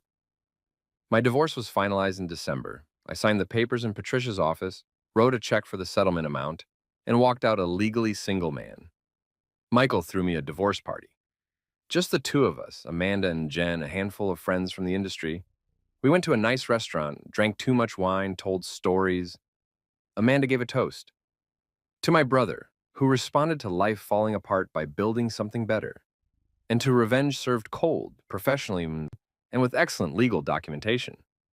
Everyone laughed, clinked glasses. I felt almost happy. Then January came, and with it a phone call I hadn't expected. Daniel, it's Margaret Callaway. I hadn't spoken to her since she'd called about Richard's hospitalization. 6 months of silence. Margaret, is everything all right? That depends on your definition. Richard would like to speak with you. I don't think that's a good idea. Please, She paused. He's not well. The fund is failing. Jake quit last month. Richard's trying to hold things together. But without you, without someone who actually knows how to manage the portfolio, it's collapsing. He needs help. He fired me, publicly, cruelly. He replaced me with his daughter's affair partner. Why would I help him? Because despite everything, you're a good person. Because you're professional. Because her voice cracked slightly. Because I'm asking. Not for Richard, for me. 25 years of marriage. 25 years of building something, and I'm watching it die, please. I closed my eyes, thought about revenge, about justice, about whether there was any satisfaction in watching someone who'd hurt you suffer. One meeting, I said. I'll listen, that's all I'm promising. Thank you. Can you come to the house? This weekend, Saturday afternoon? Fine, Saturday, 2 p.m. I hung up. Michael, who'd been listening, said, You're not seriously considering helping him? I'm considering listening. There's a difference. He doesn't deserve your help. Probably not. But Margaret does. And I'm curious. I want to see what he's going to say, how he's going to frame it, whether he's learned anything. And if he asks you to come back, then I'll laugh in his face and leave. But I need to know. I need to close this chapter completely. Saturday came. I drove to the Callaway estate for the first time since the party. 7 months. It felt like 7 years. The grounds looked the same. Perfect lawns, manicured gardens. The fountains still burbling away like nothing had changed. Margaret met me at the door. She looked older, thinner, tired. He's in his study, she said. Thank you for coming. She led me through the house, past rooms I'd been in dozens of times. The formal dining room where we'd had holiday meals, the living room where we'd opened Christmas presents, the hallway where photos hung, including one of Sarah and me on our wedding day. Someone had turned it to face the wall. Richard's study was at the back of the house. Dark wood, leather chairs, books lining every wall, most of them unread, I'd always suspected. Decorative. He was sitting behind his desk. He'd aged, too. His hair more gray than silver now. His face drawn. He looked up as I entered. Daniel, he said. Richard. Margaret left, closed the door. We sat there looking at each other. Thank you for coming, he said finally. Margaret asked me to. I'm here for her, not you. I understand. He stopped, started again. I made a mistake. You made several. Yes. But the biggest one was underestimating you, thinking you were replaceable, thinking the Callaway name was bigger than the relationships you'd built. I was wrong. Yes, you were. Jake lasted 4 months. He was completely out of his depth. The clients he didn't lose to, he lost to incompetence. The portfolio he did manage, he ran into the ground. By December, we were hemorrhaging money. He quit rather than face the consequences. And now? Now I'm trying to hold together what's left. $5 billion, down from 28. My legacy, everything I built, is circling the drain, and he paused, looked at me directly. I need your help. There it was, the ask, the moment I'd been waiting for. You want me to come back? I said, not come back, and I know that's impossible, but consult, advise, help me stabilize what's left, help me rebuild. I'll pay you whatever you want, give you equity, whatever it takes. No. Daniel, please, I know I don't deserve... You're right, you don't deserve anything from me. You betrayed me. You humiliated me. You destroyed my marriage. Don't look surprised. You knew about the affair for months and said nothing. You threw me away like I was nothing. And now that your consequences have arrived, you want me to save you. The answer is no. I'll give you anything. The fund. You can have the whole thing. I'll step down. Make you managing partner. It'll be yours. I laughed. Actually laughed. Richard, I already have a fund. It's bigger than yours. It's more successful than yours. It's mine, completely mine, with no one to answer to. Why would I give that up to bail you out? Because, he stopped. I watched him struggle with it, with the admission. Because I'm asking. Because I'm admitting I was wrong. Because you're the only person who can fix this. I'm not the only person. You could hire any number of competent fund managers. You have enough capital left to attract talent. You don't need me specifically. You just want me because you can't stand that I succeeded without you, that I built something better than what you had, that I proved I was never the problem, you were. His face hardened. There was the Richard I knew. The shark. You're enjoying this, he said. A little, I admitted. Is that so wrong? You spent 14 years making me feel small, making me feel like everything I achieved was because of your generosity, your connections, your fund. And now here we are, you begging for help, me, successful beyond what either of us imagined. Yeah, Richard, I'm enjoying this. So that's it? You'll let the fund collapse out of spite? I'll let the fund collapse because it's not my problem. You built your empire on my talent and called it yours. Now you're reaping what you sowed. That's not spite, that's consequences. I stood up. But I will give you one piece of advice, I said, free of charge. Stop trying to be what you were. That version of Callaway Capital is gone. Accept it. Rebuild smaller, smarter, more careful. Focus on quality over quantity. And maybe you can salvage something. But it won't be an empire, and you'll have to live with that. I walked to the door. Daniel, Richard said. I stopped, didn't turn around. I am sorry about everything, about what I did to you, what I let happen. If I could go back, but you can't, I said. None of us can. We just live with our choices. I left the study, found Margaret in the hallway. He asked you to help, she said. It wasn't a question. Yes. And you said no. She nodded. I don't blame you. I hoped, but I don't blame you. Margaret, can I ask you something? Of course. Did you know about Sarah and Jake before the party? She looked at me for a long moment. Then, quietly, yes. I felt something crack. Some small piece I hadn't realized was still intact. How long? I asked. 3 months. I found out by accident. Saw them together at a restaurant when I was having lunch with a friend. I confronted Sarah. She begged me not to say anything, said she'd tell you when the time was right. I should have told you anyway. I should have. Her voice broke. I'm sorry, Daniel. I was a coward. Yes, I said. You were. I left. Drove away from the Callaway estate for the second and final time. Watched it disappear in my rearview mirror. That night, I met Amanda for dinner. How'd it go? She asked. He asked for help. I said no. It felt good. Good for you. The man sounds toxic. He is. But he's also human. Fallible. Desperate. It's hard to hate someone when they're that obviously broken. You don't have to hate him, but you don't have to save him either. No, I agreed. I don't. We ate. Talked about other things, her work, her relationship. My fund's continued growth. You seem lighter, Amanda said as we waited for dessert. I don't know. Less weighed down. I feel lighter, like I've been carrying something heavy and finally put it down. The marriage? The job. The whole identity I built around being part of the Callaway world. It's gone now. And instead of feeling lost, I feel free. That's growth. That's therapy. And a lot of sleepless nights, and slowly realizing that the life I thought I wanted was actually making me miserable. Were you miserable? With Sarah? I thought about that. Not at first. At first it was good. She was smart, funny, ambitious. We had things in common. But somewhere along the way, we stopped being partners and started being, I don't know, roommates. People who shared space but not lives. We were married, but we weren't together. Does that make sense? Perfect sense. And then she met Jake and realized she wanted something different and didn't have the courage to tell me until her father orchestrated the big reveal, which makes her a coward, just like her mother. Just like her mother, I agreed. Dessert came. We ate in comfortable silence. I'm glad I reached out, Amanda said. When I saw that article about you, I almost didn't. Thought maybe you'd want nothing to do with a surprise sibling from a closed adoption. But I'm glad I took the chance. So am I. You're the best thing that came out of this whole disaster. That's sweet.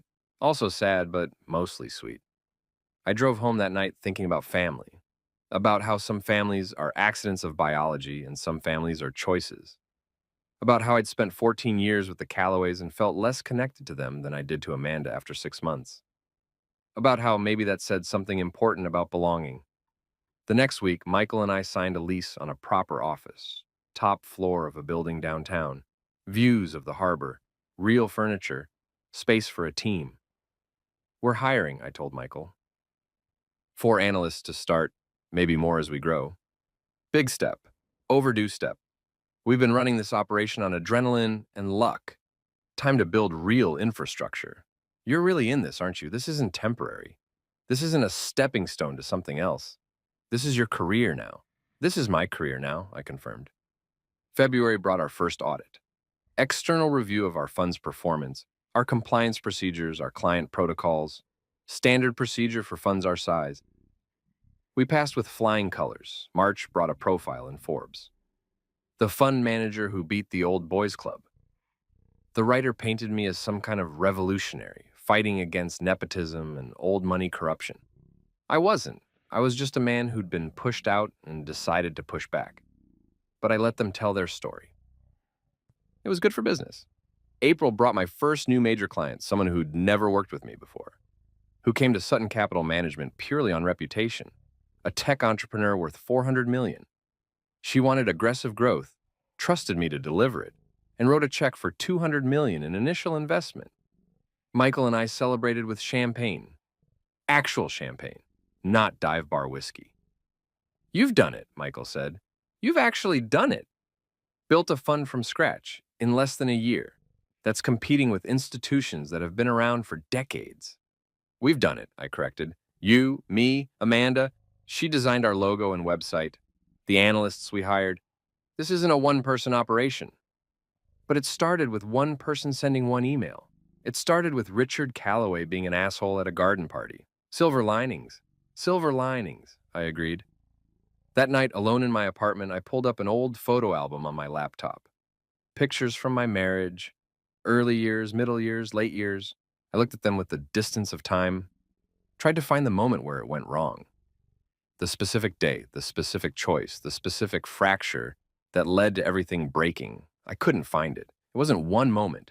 It was 1,000 small moments of disconnect, of choosing work over conversation, of letting routine replace intimacy, of assuming tomorrow would be time enough to fix things, until there was no tomorrow, until there was Jake Morrison and a garden party and public humiliation. I closed the laptop, deleted the photos, all of them, not out of anger, not even out of hurt anymore, just out of readiness to move forward. 1 year after the party, 1 year after Richard Calloway stood in his garden and told everyone I was replaceable. I was sitting in my office, our office, properly ours now, with a team of 7 and a client list that had grown to 63 when Michael walked in with his laptop. "You need to see this," he said. He turned the screen toward me. Bloomberg article. Callaway Capital acquired by Westfield Partners in fire sale. I read the details. Richard had sold the fund. $3 billion. Not quite the complete collapse I'd predicted, but close enough. Westfield was a mid-tier firm. They'd keep the Callaway name for now, probably phase it out eventually. Richard was out, retired, done. "How do you feel?" Michael asked. I thought about it, tried to access some sense of triumph, some satisfaction in seeing Richard's empire finally, officially ended. Couldn't find it. "I feel nothing," I said. "That part of my life is over. Richard doesn't matter anymore. The fund doesn't matter. It's all just history." That's healthy. That's exhausting. I spent a year carrying anger around like fuel, and now it's just gone, and I don't know what to do with the space it left. You fill it with other things, new relationships, new goals, new versions of success that aren't defined by Richard's failures. When did you become a therapist?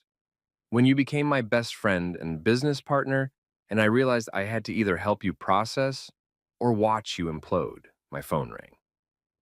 Unknown number, I answered it. "Daniel Sutton? Yes? This is Caroline Hendricks.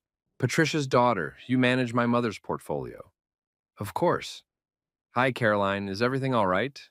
"More than all right. I'm calling because I've just started my own company, medical technology, early stage, and I'm looking for investment capital. My mother suggested I talk to you first. Would you be interested in hearing a pitch?" I smiled. This was new. Venture capital wasn't typically my arena. But why not? Why not expand? Why not try new things? "I'd love to hear it," I said. "Can you come by the office next week?" "Absolutely. Thank you, Daniel." I hung up, looked at Michael. "You're smiling?" he said. "That's new." "I'm smiling because I just realized something." "What?" "This is fun, building this, growing this, trying new things. I spent 14 years managing other people's empire, following rules I didn't make, operating within boundaries I didn't set, and now you make the rules. Now I make the rules, I agreed. That night, I met Amanda and Jen for dinner. Real dinner at a nice restaurant, the kind of place I could afford now without thinking twice. So Sarah got divorced, Amanda said casually over appetizers. I nearly dropped my fork. What? Sarah, your ex-wife, she and Jake got divorced. Jen heard it from someone who knows someone who works at the law firm handling it. Apparently, Jake was having an affair. The irony is delicious. I sat back, processed that information. Sarah and Jake, divorced, after barely a year of marriage. The affair partner had cheated. How do you feel about that? Jen asked carefully. I stopped, checked in with myself. Really checked. I feel bad for her, genuinely. I know what it's like to be betrayed, to trust someone and have them throw it away. I wouldn't wish that on anyone, even her. That's very evolved of you, Amanda said. Or very tired. I've spent a year learning that revenge isn't actually satisfying, that watching people suffer doesn't heal your own wounds. Sarah made her choices. She's living with the consequences. That's enough. Would you ever talk to her again, if she reached out? I don't know. Maybe. Probably not. There's nothing left to say. We were married. We're not anymore. That's the whole story. We changed the subject. Talked about Amanda's new design project, Jen's promotion, my fund's continued growth. Later, walking back to my apartment, my phone buzzed. Text from an unknown number. This is Sarah. I heard about Richard selling the fund. I'm sorry it ended that way. I know you put a lot into building it. Hope you're doing okay. I stared at the message. Thought about responding, saying thank you, saying I was fine, saying I'd moved on. Thought about asking her about the divorce, about Jake, about whether she regretted anything. Thought about closure, about final conversations, about ending things properly. I deleted the message, blocked the number. Some stories don't need neat endings. Some stories just need to stop. And 2 years after the party, 2 years after my life imploded and rebuilt itself, Sutton Capital Management, 31 billion in assets under management, 15 employees, offices in Boston, New York, and a satellite operation we just opened in San Francisco. I was sitting in my office, the corner office now, the one I'd earned, when my assistant buzzed. Daniel, there's a Richard Calloway here to see you. He doesn't have an appointment, but he says it's important. I sat very still. Richard, here. Send him in, I said. The door opened. Richard walked in. He looked old. Properly old now, not just aging. 70-something. Gray. Smaller somehow. Like he'd been diminished, not just professionally, but physically. Daniel, he said. Richard, this is unexpected. I won't take much of your time. I wanted to see you, to see what you'd built. Margaret showed me the Forbes article, the Financial Times profile, the WSJ piece about your venture capital expansion, and I wanted to say I was wrong. Not just wrong about firing you. Wrong about everything. You were never the problem. You were the solution. And I was too proud, too stupid, too caught up in legacy and name and dynasty to see it. He walked to the window, looked out at the view. Better than his old view, I'd made sure of that. After I sold the fund, he continued, I thought I'd be relieved. Thought retirement would be restful. But instead, it's just empty. I go to the club, I play golf. I sit in my study and read books. And every day I think about what I had, what I destroyed. Not the money. I have plenty of money, but the purpose, the meaning, the work. He turned back to me. You took that, he said. You took my purpose and my meaning and my work. And the worst part, I deserved it. You were right. Everything you said, every accusation, every bit of anger, it was all deserved. Why are you here, Richard? I'm here to apologize. Properly. Not because I want something, not because I need something, just because you deserve to hear it. I'm sorry, Daniel, for everything, for what I did to you, for what I let Sarah do to you, for 14 years of taking you for granted. I sat with that. An apology, real, seemingly genuine. Thank you, I said finally. I appreciate that. Do you forgive me? No, but I also don't hate you anymore. I don't think about you enough to hate you. You're just someone from my past. Someone who taught me important lessons about trust and loyalty and knowing my worth. He nodded slowly. That's fair, more than fair. I'll leave you to your work. He walked toward the door. Stopped. Margaret wanted me to tell you something, he said. She's proud of you. She says you're doing exactly what you should be doing. And she misses you. Not as a son-in-law, just as someone she cared about. Tell her I miss her too, I said. And I meant it. Richard left. I sat alone in my office looking at the city. 2 years. 2 years since everything fell apart. 2 years since I sent one email and changed everything. I'd been so angry then, so hurt, so desperate to prove something, and now? Now I just felt tired and successful and lonely in a way that had nothing to do with Sarah or the divorce or the betrayal. Lonely in the way you feel when you realize you've spent 2 years building an empire and forgotten to build a life. My phone buzzed. Michael, from his office down the hall. Client dinner tonight canceled. Want to grab food? I typed back, can't. Meeting with Amanda. That was a lie. I didn't have plans with Amanda. I just didn't want company. I packed up my laptop, took the elevator down, walked out into the Boston evening. October again. The anniversary was tomorrow. 2 years exactly since the party. I'd been trying not to think about it. Failing. I walked without direction, through the financial district, past Faneuil Hall, toward the waterfront. The harbor stretched dark and glittering under the city lights. I found a bench, sat, watched boats drift past. My phone rang. I looked at the screen, expecting Michael or Amanda or a client. It was Margaret, I answered. Daniel, she said, and her voice was strange, tight. Richard just told me he came to see you. I didn't know he was going to do that. I told him to leave you alone, but she stopped. How are you? I'm fine. He apologized. It was fine. He's not well, Daniel. The doctors say it's depression. Clinical depression. Since he sold the fund, he's not himself. I'm worried about him. I closed my eyes, felt that familiar weight trying to settle back on my shoulders, the weight of caring, of feeling responsible. Margaret, I can't save him. I can't be his purpose or his redemption or his proof that he's still relevant. I have my own life, my own company, my own... I'm not asking you to save him, she interrupted. I'm asking if you'd be willing to have lunch with him, once a month, just to talk, about the markets, about business, about anything. He respects you. He admires you, even if he's terrible at showing it. And I think having some connection to that world through you, it might help. And what do I get out of this? The question came out harsher than I meant it, but I needed to know. What was in this for me? Why should I spend time with the man who destroyed my life? You get to be the bigger person, Margaret said quietly. You get to show that success doesn't require cruelty, that you can win without leaving corpses behind. And maybe you get something like family back. The flawed, complicated, difficult kind. But family nonetheless.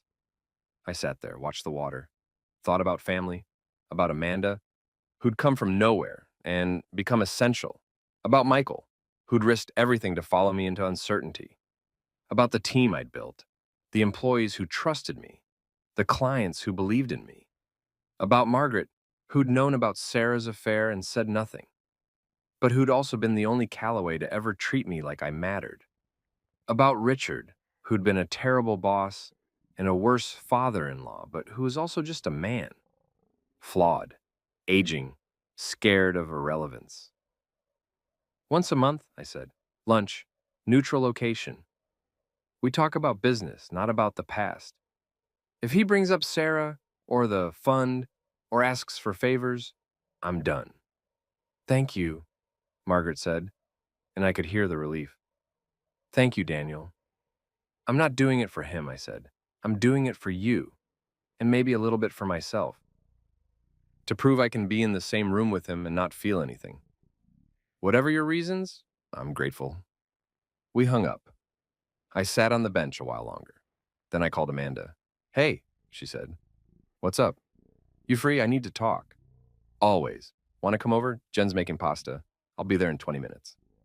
I took the T to Cambridge, walked to Amanda and Jen's apartment, a third-floor walk-up with slanted ceilings and plants everywhere. It smelled like garlic and tomatoes and home. Amanda took one look at me and said, Wine or whiskey? Wine, she poured.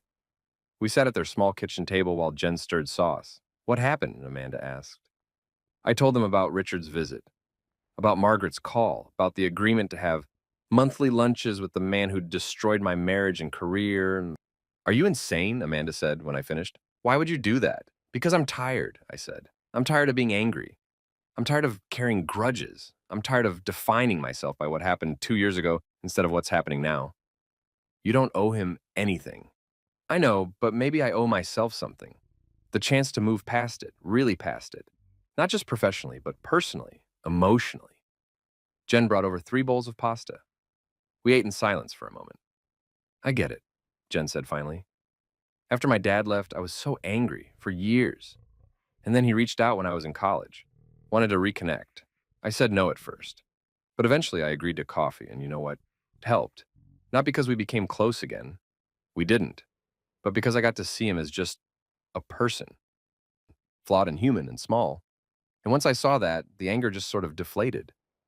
Did you forgive him? I asked. No, but I stopped caring enough to stay angry.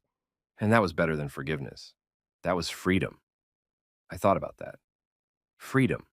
Not through revenge or success or proving something, just through letting go. Tomorrow's the anniversary, I said. 2 years since the party. Are you going to do anything to mark it? Amanda asked. I don't know. Part of me wants to ignore it. Part of me feels like I should acknowledge it somehow. Throw a party, Jen suggested. Invite everyone who's been part of your life these past 2 years. Celebrate not what happened then, but what you built after. That's actually not a terrible idea. I'm full of not terrible ideas, Jen said, grinning. We spent the rest of the evening planning. A party, Saturday night, nothing fancy. Just close friends, colleagues, the people who'd been there through the rebuilding. I left their apartment feeling lighter. Walked through Cambridge streets, past MIT where Marcus's daughter was thriving, past coffee shops and bookstores and all the ordinary infrastructure of life. My phone buzzed. Text from Michael. Please tell me you're not brooding alone somewhere. I smiled, typed back, just left Amanda's, going home to sleep. I'm fine, good, because we have a 9 a.m. with the tech founder tomorrow, and you need to be sharp. I'll be sharp. Promise. I got home. My apartment, still the same furnished rental, though I'd been meaning to buy something permanent for months, was quiet and neat and utterly impersonal. I needed to change that. You needed to make decisions about what came next, where to live, what kind of life to build beyond work. But not tonight. Tonight, I just slept. The party was Saturday night. We rented out a private room at a restaurant in the North End.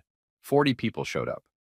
Michael and his girlfriend, Amanda and Jen, my entire team from Sutton Capital Management. A handful of clients who'd become friends, Thomas Beckworth, Patricia Hendricks, Caroline, whose medical tech company had just secured Series A funding, partially through my venture capital arm. Even Marcus came, bringing his daughter Keisha, who spent 20 minutes telling me about her aerospace engineering classes. No one from the Calloway family. I hadn't invited them. The party was loud and warm and felt like proof that you could lose everything and still end up somewhere good. At some point, Michael clinked his glass for attention. Speech, someone called out. No speech, I said immediately. Yes, speech, Michael countered. This is your party. You're giving a speech. I stood reluctantly, looked around at all these faces, people who'd helped me build something from wreckage. 2 years ago, I said, I lost everything. Job, marriage, reputation, gone. And I thought that was the end of something. The end of my career, my life as I knew it, maybe my ability to trust anyone ever again. I paused. Found Amanda in the crowd. She was smiling. But it wasn't the end, I continued. It was the beginning of actually building something that mattered, something that was mine.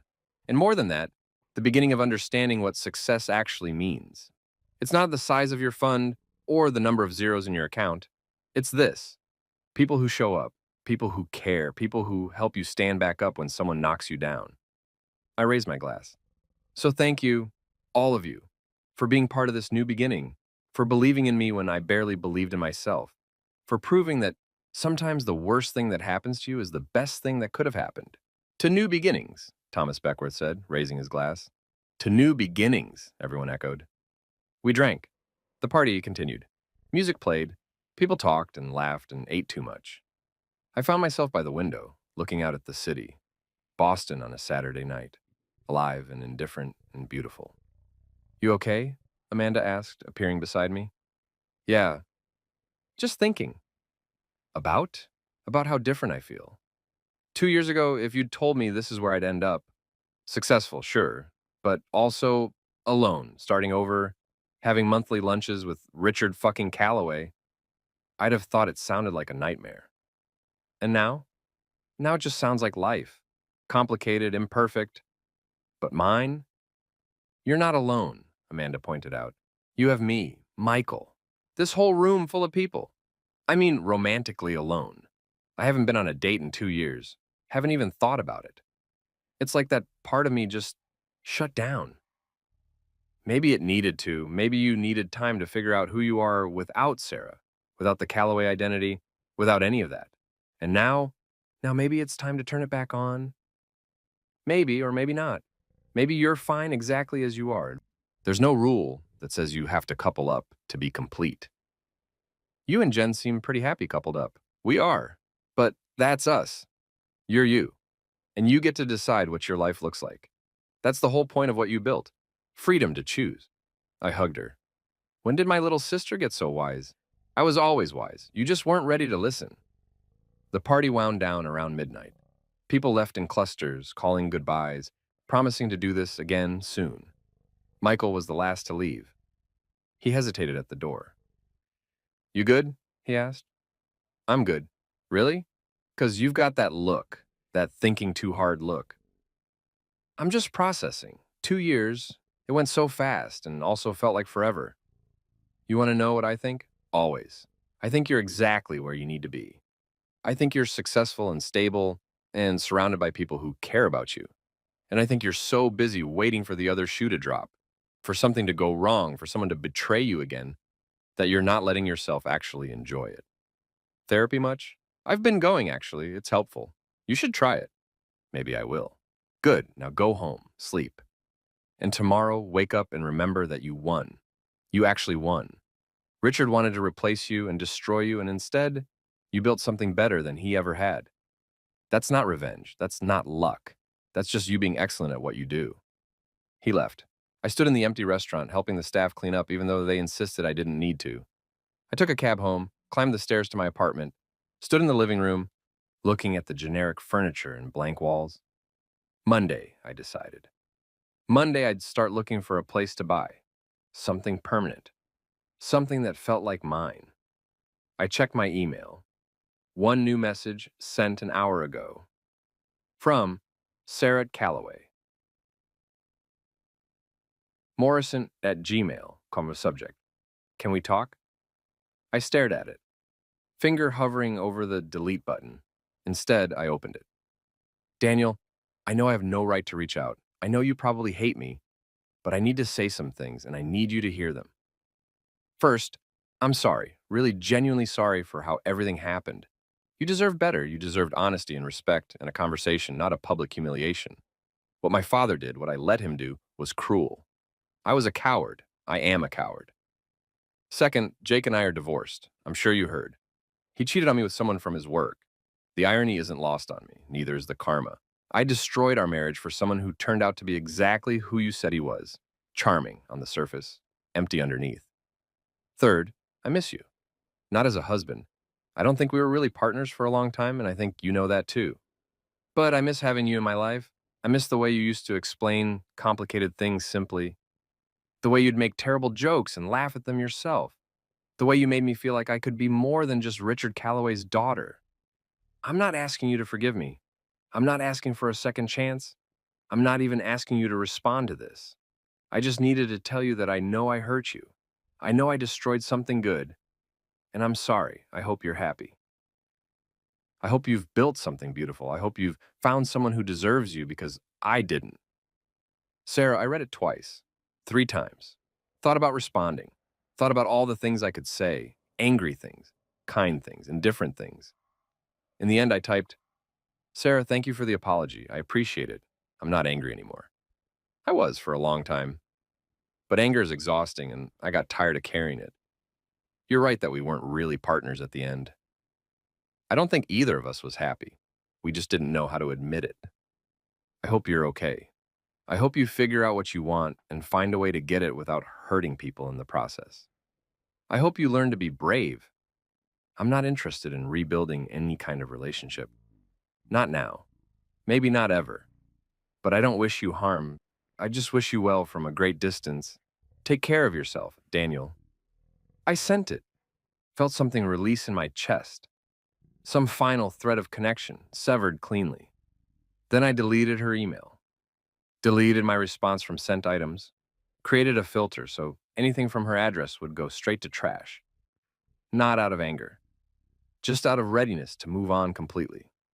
I went to bed, slept deeply, dreamlessly. 3 years after the party, I was having lunch with Richard, our monthly lunch per the agreement I'd made with Margaret. We were at a quiet restaurant in Brookline, neutral territory, good food, far enough from both our lives that we could pretend we were just two businessmen discussing the markets. The tech sector's getting overheated, Richard was saying. Too much capital chasing too few viable companies. It's 1999 all over again. Maybe, I said. But the fundamentals are different.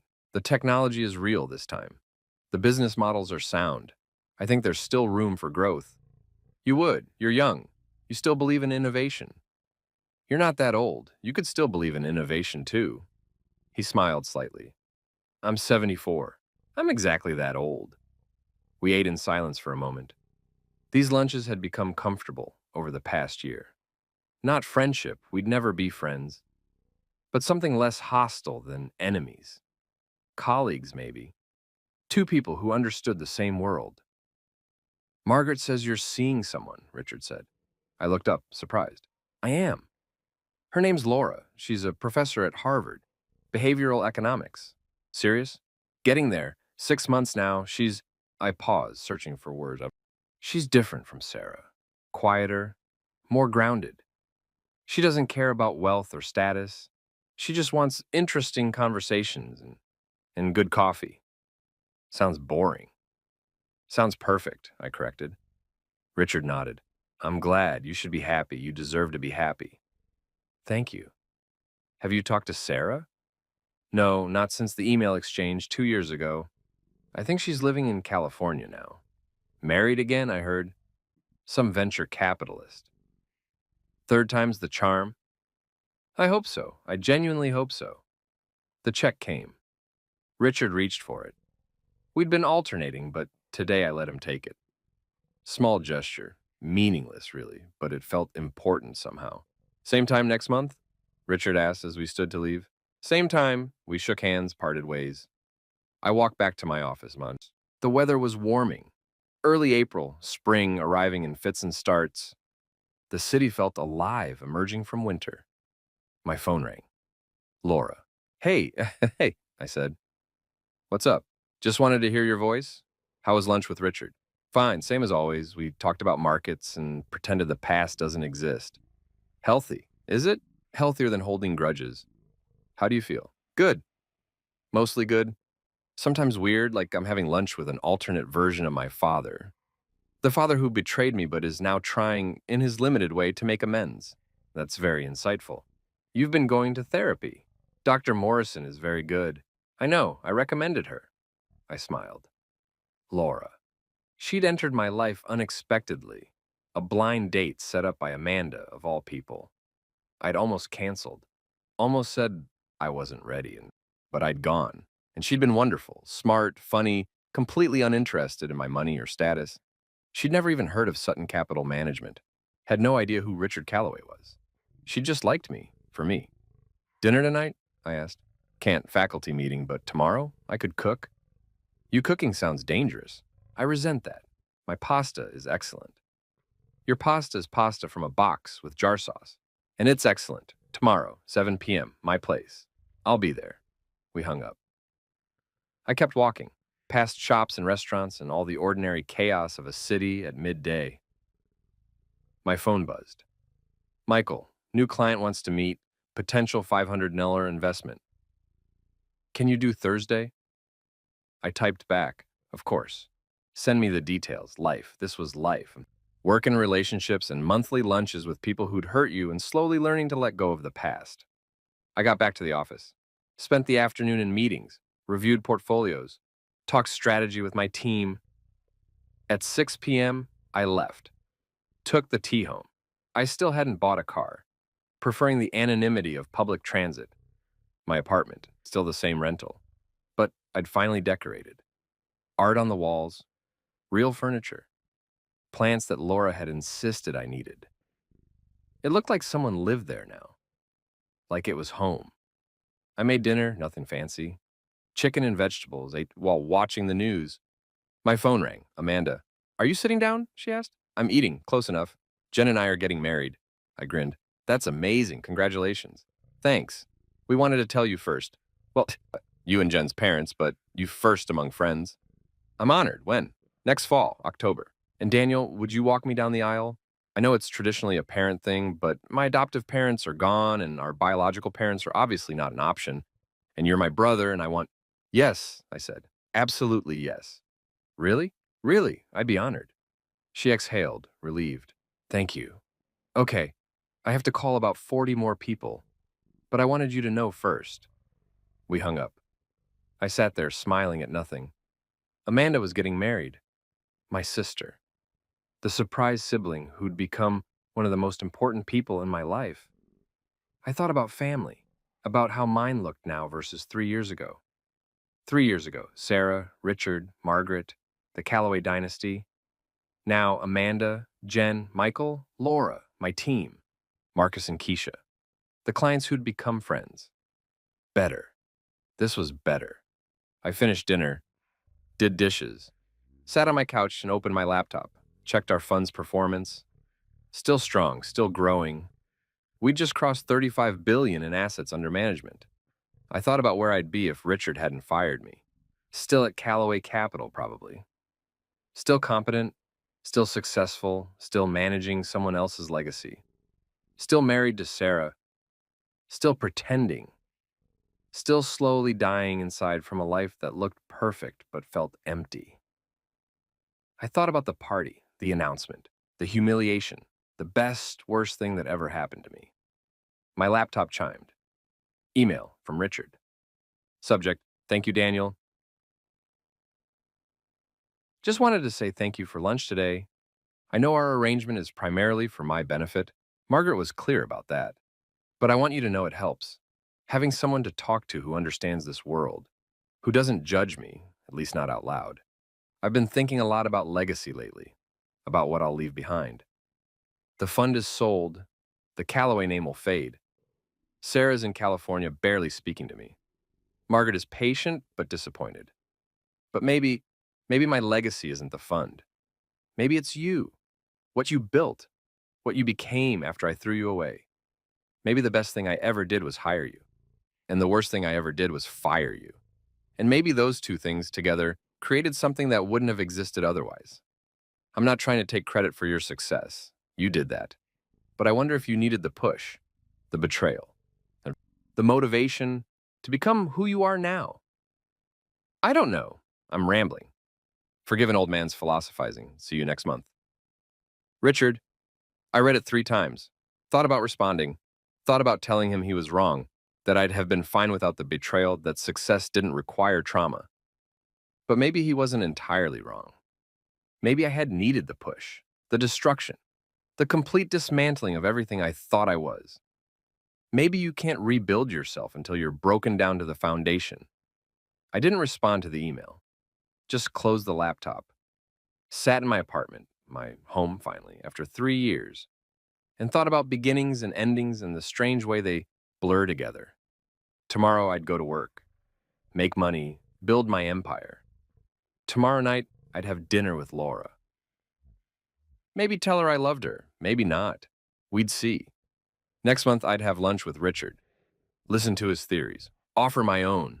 Next fall I'd walk my sister down the aisle, watch her marry the love of her life. And someday, maybe soon, maybe years from now, I'd look back at the party and Richard's announcement and the complete destruction of my old life and think, thank you. Thank you for ending something that needed to end. Thank you for forcing me to build something better. Thank you for being the villain in a story that turned out to be about finding myself. But not tonight. Tonight I just sat in the quiet, content, successful, alone but not lonely. Tonight was enough. 5 years after the party. The office building in Boston's financial district had Sutton Capital Management emblazoned across the top floor. 40 employees now. 60 billion in assets under management. Offices in Boston, New York, San Francisco, and as of last month, London. I was standing in my office, the corner office with the harbor view, the one I designed myself, when Michael walked in. Richard Calloway passed away, he said quietly. I turned. When? This morning. Peaceful, apparently. Heart gave out in his sleep. Margaret found him. I sat down slowly, processed that. Richard was dead. How do you feel? Michael asked. I don't know. Hot, maybe. Not devastated, just sad. He was a complicated person. He hurt me. He also taught me. And over these past few years, we got into something like peace. The funeral's Friday. Are you going? Yes, I should be there for Margaret. Want me to come with you? No, I need to do this alone. But thank you. He left. I sat in the quiet of my office, thinking about Richard. Our last lunch had been 2 weeks ago. He'd seemed tired, but okay. We'd talked about the Chinese markets, about cryptocurrency regulation, about whether the Fed would raise rates. Normal topics, professional topics, the conversation of two people who understood the same language. He'd paid for lunch, shook my hand, said, see you next month. There wouldn't be a next month. I called Laura. She answered on the second ring. Richard died, I said. Oh, Daniel, I'm so sorry. Are you okay? I think so. It's strange. I spent so much time angry at him, then so much time trying not to be angry, and now he's just gone, and I feel complicated. Exactly that. That's normal. Grief is complicated when the relationship was complicated. Do you want me to come over? I'm okay. I just wanted to hear your voice. I love you. I love you too. We'd been saying that for a year now. It still felt new every time. I hung up, made another call, Amanda. I heard, she said immediately. Are you okay? Everyone keeps asking me that. I'm fine. I don't know what I am. That's allowed. You get to not know.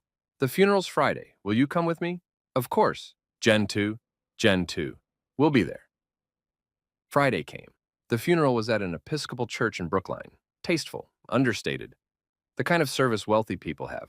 Nice flowers, professional choir, eulogies that talk about accomplishments rather than personality. Maybe 75 people attended. Friends, business associates, family. Sarah was there. I saw her across the church. She'd cut her hair short, lost weight. She looked smaller, less certain. She saw me, raised her hand in a tiny wave. I nodded back. After the service, people gathered in the church courtyard. Spring sunshine, birds singing, the cognitive dissonance of death on a beautiful day. Margaret found me. She was composed but pale, grieving but controlled. Daniel, she said, thank you for coming. Of course, I'm so sorry, Margaret. He cared about you, more than he ever said. Those monthly lunches, they were the highlight of his month. He'd spend days preparing, thinking of things to discuss, questions to ask. I didn't know that. He wouldn't have wanted you to. He was proud, stubborn, but he admired you, what you built, who you became. He told me once that firing you was the biggest mistake of his professional life, but also he said it had to happen, that you were never going to leave on your own, that you needed the push. He said something similar in an email once. Do you think he was right? I thought about that, about the alternate timeline where Richard never fired me, where I stayed at Callaway Capital, competent and comfortable and slowly suffocating. Maybe, I said, maybe I did need the push, but that doesn't make what he did right. It just makes it complicated. Everything with Richard was complicated, Margaret agreed. She looked around the courtyard. I'm selling the house. It's too big for me alone. And there are too many memories. Where will you go? Somewhere smaller, quieter. Maybe the Cape. Richard always hated the Cape. Too casual, he said. So it seems fitting. She touched my arm. Take care of yourself, Daniel. And thank you for giving him those lunches, for giving him back some purpose at the end. She moved on to other mourners. I stood there, alone in the crowd. Sarah approached. I'd been waiting for this. Hi, she said. Hi. You look good. Successful. I am successful. You look. Different. Divorced again. Did you hear? I heard something about that. Third time wasn't the charm after all. She laughed, but it came out hollow. I'm bad at this. At choosing. At knowing what I want. You were stable, and I mistook stable for boring. And I threw away something good for something exciting. And the exciting thing turned out to be empty. Sarah, I'm not asking for another chance. I know that's not. I just wanted you to know I know. That I understand what I lost. That I'm sorry. I know you're sorry. I got your email years ago, remember? I remember, but sorry and understanding are different things. Now I understand. Now I know what it feels like to be betrayed. To have someone throw you away for someone shinier. Karma's real, Daniel. And she's a bitch. I didn't know what to say. So I said, I hope you figure it out. I genuinely do. Are you happy in your life? I am. Very happy. Good. That's good. You deserve it. She walked away. I watched her go, felt nothing but distant sympathy. Amanda appeared at my elbow. That looked intense. It was fine, just closure, finally. You ready to leave? More than ready. We left the funeral, went to a diner, ate comfort food, and talked about anything except Richard. How's wedding planning? I asked. Exhausting. Why do weddings require so many decisions? Do we care about table linens? We do not care about table linens. But you're still excited? Ecstatic. Terrified, both. Is that normal? I think that's exactly normal. Were you nervous when you married Sarah? I don't remember being nervous. I remember feeling certain, which in retrospect was its own red flag. You should probably be at least a little nervous. That's weirdly reassuring. Laura arrived. I texted her the address. She slid into the booth next to me, kissed my cheek. How was it? She asked. Appropriately sad, but okay, I'm okay. Good. She looked at Amanda. So, table linens. I have opinions. They launched into wedding talk. I sat back listening, letting the normalcy of it wash over me. This was my life now. Funerals and weddings, business and family, complicated relationships with complicated people, success and stability in Laura's hand and mine. So different from 5 years ago. So much better. That night, back at my apartment, I'd finally bought a condo after 3 years of saying I would. Laura and I sat on the couch. You're quiet, she said. Just thinking. About? About how strange life is. How the worst things lead to the best things. How you can lose everything and gain something better. You're very philosophical for someone who spent the day at a funeral. Funerals make you philosophical. Are you okay? Really? I really am. I thought I'd be more upset. But mostly, I just feel grateful. Grateful that we got to those monthly lunches.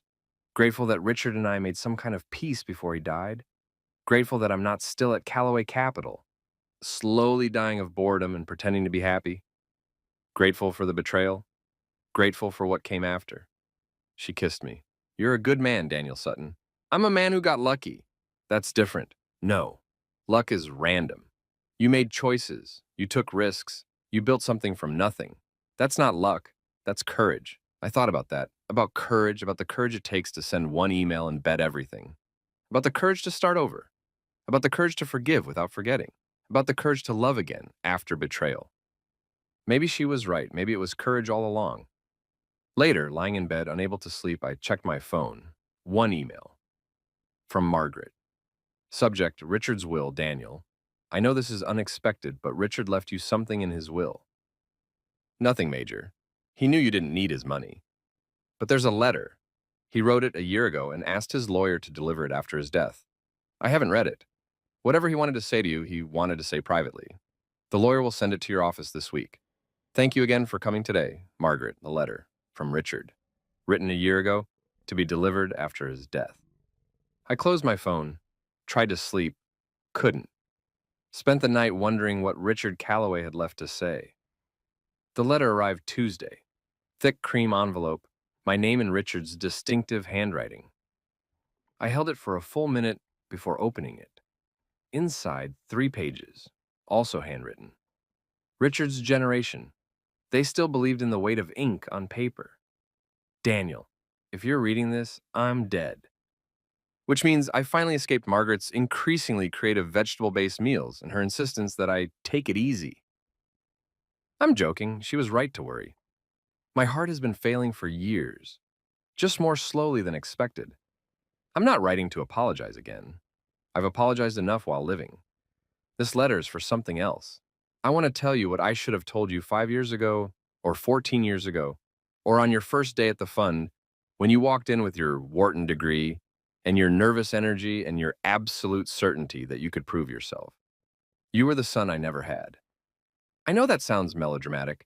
I know I had daughters, plural technically, though only Sarah survived to adulthood. And I loved them. But they weren't interested in the work, the strategy, the building. They were interested in the results, the wealth, the status, but not the craft. You were interested in the craft. You understood it. You lived it. And watching you work, watching you take my fund and turn it into something magnificent, it was like seeing a masterpiece painted in real time. And I resented you for it. That's the truth I could never say while living. I resented your talent, your ease with clients, your instinct for markets, your youth, your future. All the things I was losing, you were gaining. And instead of being proud, instead of celebrating what we'd built together, I felt threatened. So I destroyed it. I found the one way to hurt you that would also hurt me. And I told myself it was about fresh energy, new perspectives, Jake's qualifications. But really, it was about me being unable to accept that I wasn't the genius anymore. You were. I'm not asking for forgiveness. I'm dead. What good would forgiveness do me? I'm just telling you the truth. So you understand it wasn't about you being inadequate. It was about me being threatened by your adequacy, by your excellence. You asked me once at one of our lunches whether I thought betraying you was worth it. I said I didn't know. That's a lie. I knew. It wasn't worth it. I threw away the best professional relationship of my life because I was too proud to be the second best fund manager in my own company. But here's the thing. Watching what you built after, watching Sutton Capital Management grow, watching you become who you are now, that was worth it. Not for me, I lost everything, but for you. You needed to escape me. You needed to build your own legacy. And you never would have if I hadn't forced you out. So maybe my greatest contribution wasn't the fund I built. Maybe it was the fund manager I destroyed so thoroughly he had no choice but to become something greater. That's hubris, probably. Pretending my cruelty was somehow beneficial, but let an old man have his delusions. 3 pieces of advice from a dead man who learned everything too late. First, don't let success make you cruel. I did. I had everything, wealth, reputation, family, and I squandered it because I needed to feel superior and stay humble, stay curious, stay kind. Second, the people who make you better are more valuable than the people who make you comfortable. I should have treasured you. Instead, I treasured people who told me what I wanted to hear. Learn from my mistake. Third, legacy isn't what you build, it's who you build. Companies collapse, funds fail, money disappears, but people, the people you teach, the people you help, the people you inspire, they last. They're the real legacy. I'm leaving you nothing in my will. You don't need my money, but I'm leaving you this letter in hopes that maybe it helps you understand. Maybe it closes something that needs closing. Thank you for the lunches. Thank you for the patience. Thank you for being better than I ever was. I'm proud of you. I should have said it while I was alive, but I'm saying it now. Take care of Margaret. She deserves better than me, but she loved me anyway. Make sure she's okay. And take care of yourself. Build something beautiful. Love someone worthy. And live the life I was too foolish to appreciate. Richard. I read the letter 3 times. Then I folded it carefully and put it back in the envelope. Sat at my desk in the quiet of my office and felt something shift. Some final weight lifting. He was right about one thing. I had needed to escape him. Had needed the destruction. Had needed to be forced into building my own legacy. But he was wrong about something too. It wasn't his greatest contribution. His greatest contribution was showing me exactly what kind of leader I didn't want to be. What kind of person I didn't want to become. What success looked like when it was hollow at the core. I called Margaret. Did you read it? She asked. I did. Are you angry? No, I don't know what I am, but not angry. He meant it, you know, every word. He talked about you constantly in those last months. About what you'd built. About whether you'd forgive him. About legacy. He said to take care of you. He would. One last order to issue, even from beyond the grave. Are you okay? Really? I will be, eventually. It's strange. 53 years of marriage, half a century, and now I wake up alone, and the house is too quiet, and I don't know who I am without him. You're Margaret Calloway. You're brilliant and strong, and you'll figure it out. Thank you, Daniel. And thank you for everything, for the lunches, for the peace you gave him, for being bigger than he deserved. We said goodbye. I sat there with Richard's letter in my hand and thought about legacy, about what lasts, about what matters. Then I called my team together. All 40 employees crowded into our largest conference room. I want to talk about our culture, I said, about what kind of company we're building, not just in terms of returns or assets or growth, but in terms of how we treat people, each other, our clients, ourselves. I told them about Richard, not everything, but enough, about excellence without kindness, about success that hollows you out, about the difference between building wealth and building something that matters. I don't want us to be that, I said. I don't want to be a place where success requires cruelty or genius requires arrogance. I want us to be excellent, yes, but also decent, fair, human. I want this to be a place where 14 years from now, someone who leaves doesn't leave angry, they leave grateful, because we helped them become who they were meant to be. So that's the standard. Excellence with integrity, success with decency, winning without destroying. Anyone who can't commit to that, this isn't your place. No one left. That night, I took Laura to dinner at an absurdly expensive restaurant in the North End. What's the occasion? She asked. No occasion, just life is short. People die. We should eat good food while we can. That's very carpe diem of you. Richard died. It's making me philosophical. Funerals and anniversaries both. You're very philosophical this year. 5 years since the party. You've come a long way. We've come a long way, I corrected. You, me, Amanda, Michael, everyone who helped rebuild. Are you happy? She asked. Really, genuinely happy. I thought about that and about my life, my work, my relationships, the family I'd built from scratch, the success I'd earned without compromise. Yes, I said, I really genuinely am. Good, because I have something to ask you. She pulled out a small box, opened it. Inside a ring. Simple, elegant, perfect. Laura, I know it's supposed to be the man who asks, traditional gender roles and all that. But I'm a behavioral economist. I make decisions based on data, and the data says we're good together. We make each other better. We want the same things. So, Daniel Sutton, will you marry me? I stared at the ring, at her, at this brilliant, wonderful, unexpected woman who'd entered my life when I'd stopped looking for anyone. Yes, I said. Absolutely yes. She put the ring on my finger. People at nearby tables noticed, started clapping. We laughed. Kissed. Ordered champagne. I can't believe you proposed to me, I said. I can't believe you said yes so fast. I had a whole speech prepared. I want to hear the speech. Too late. The moment's passed. You'll never know what beautiful words I'd planned. I'm devastated. You'll survive. We stayed at the restaurant until they closed. Walked home through Boston streets. Engaged, happy, absolutely certain of nothing except each other. 5 years ago, I'd lost everything. Tonight, I had everything. Different everything. Better everything, everything that was actually mine.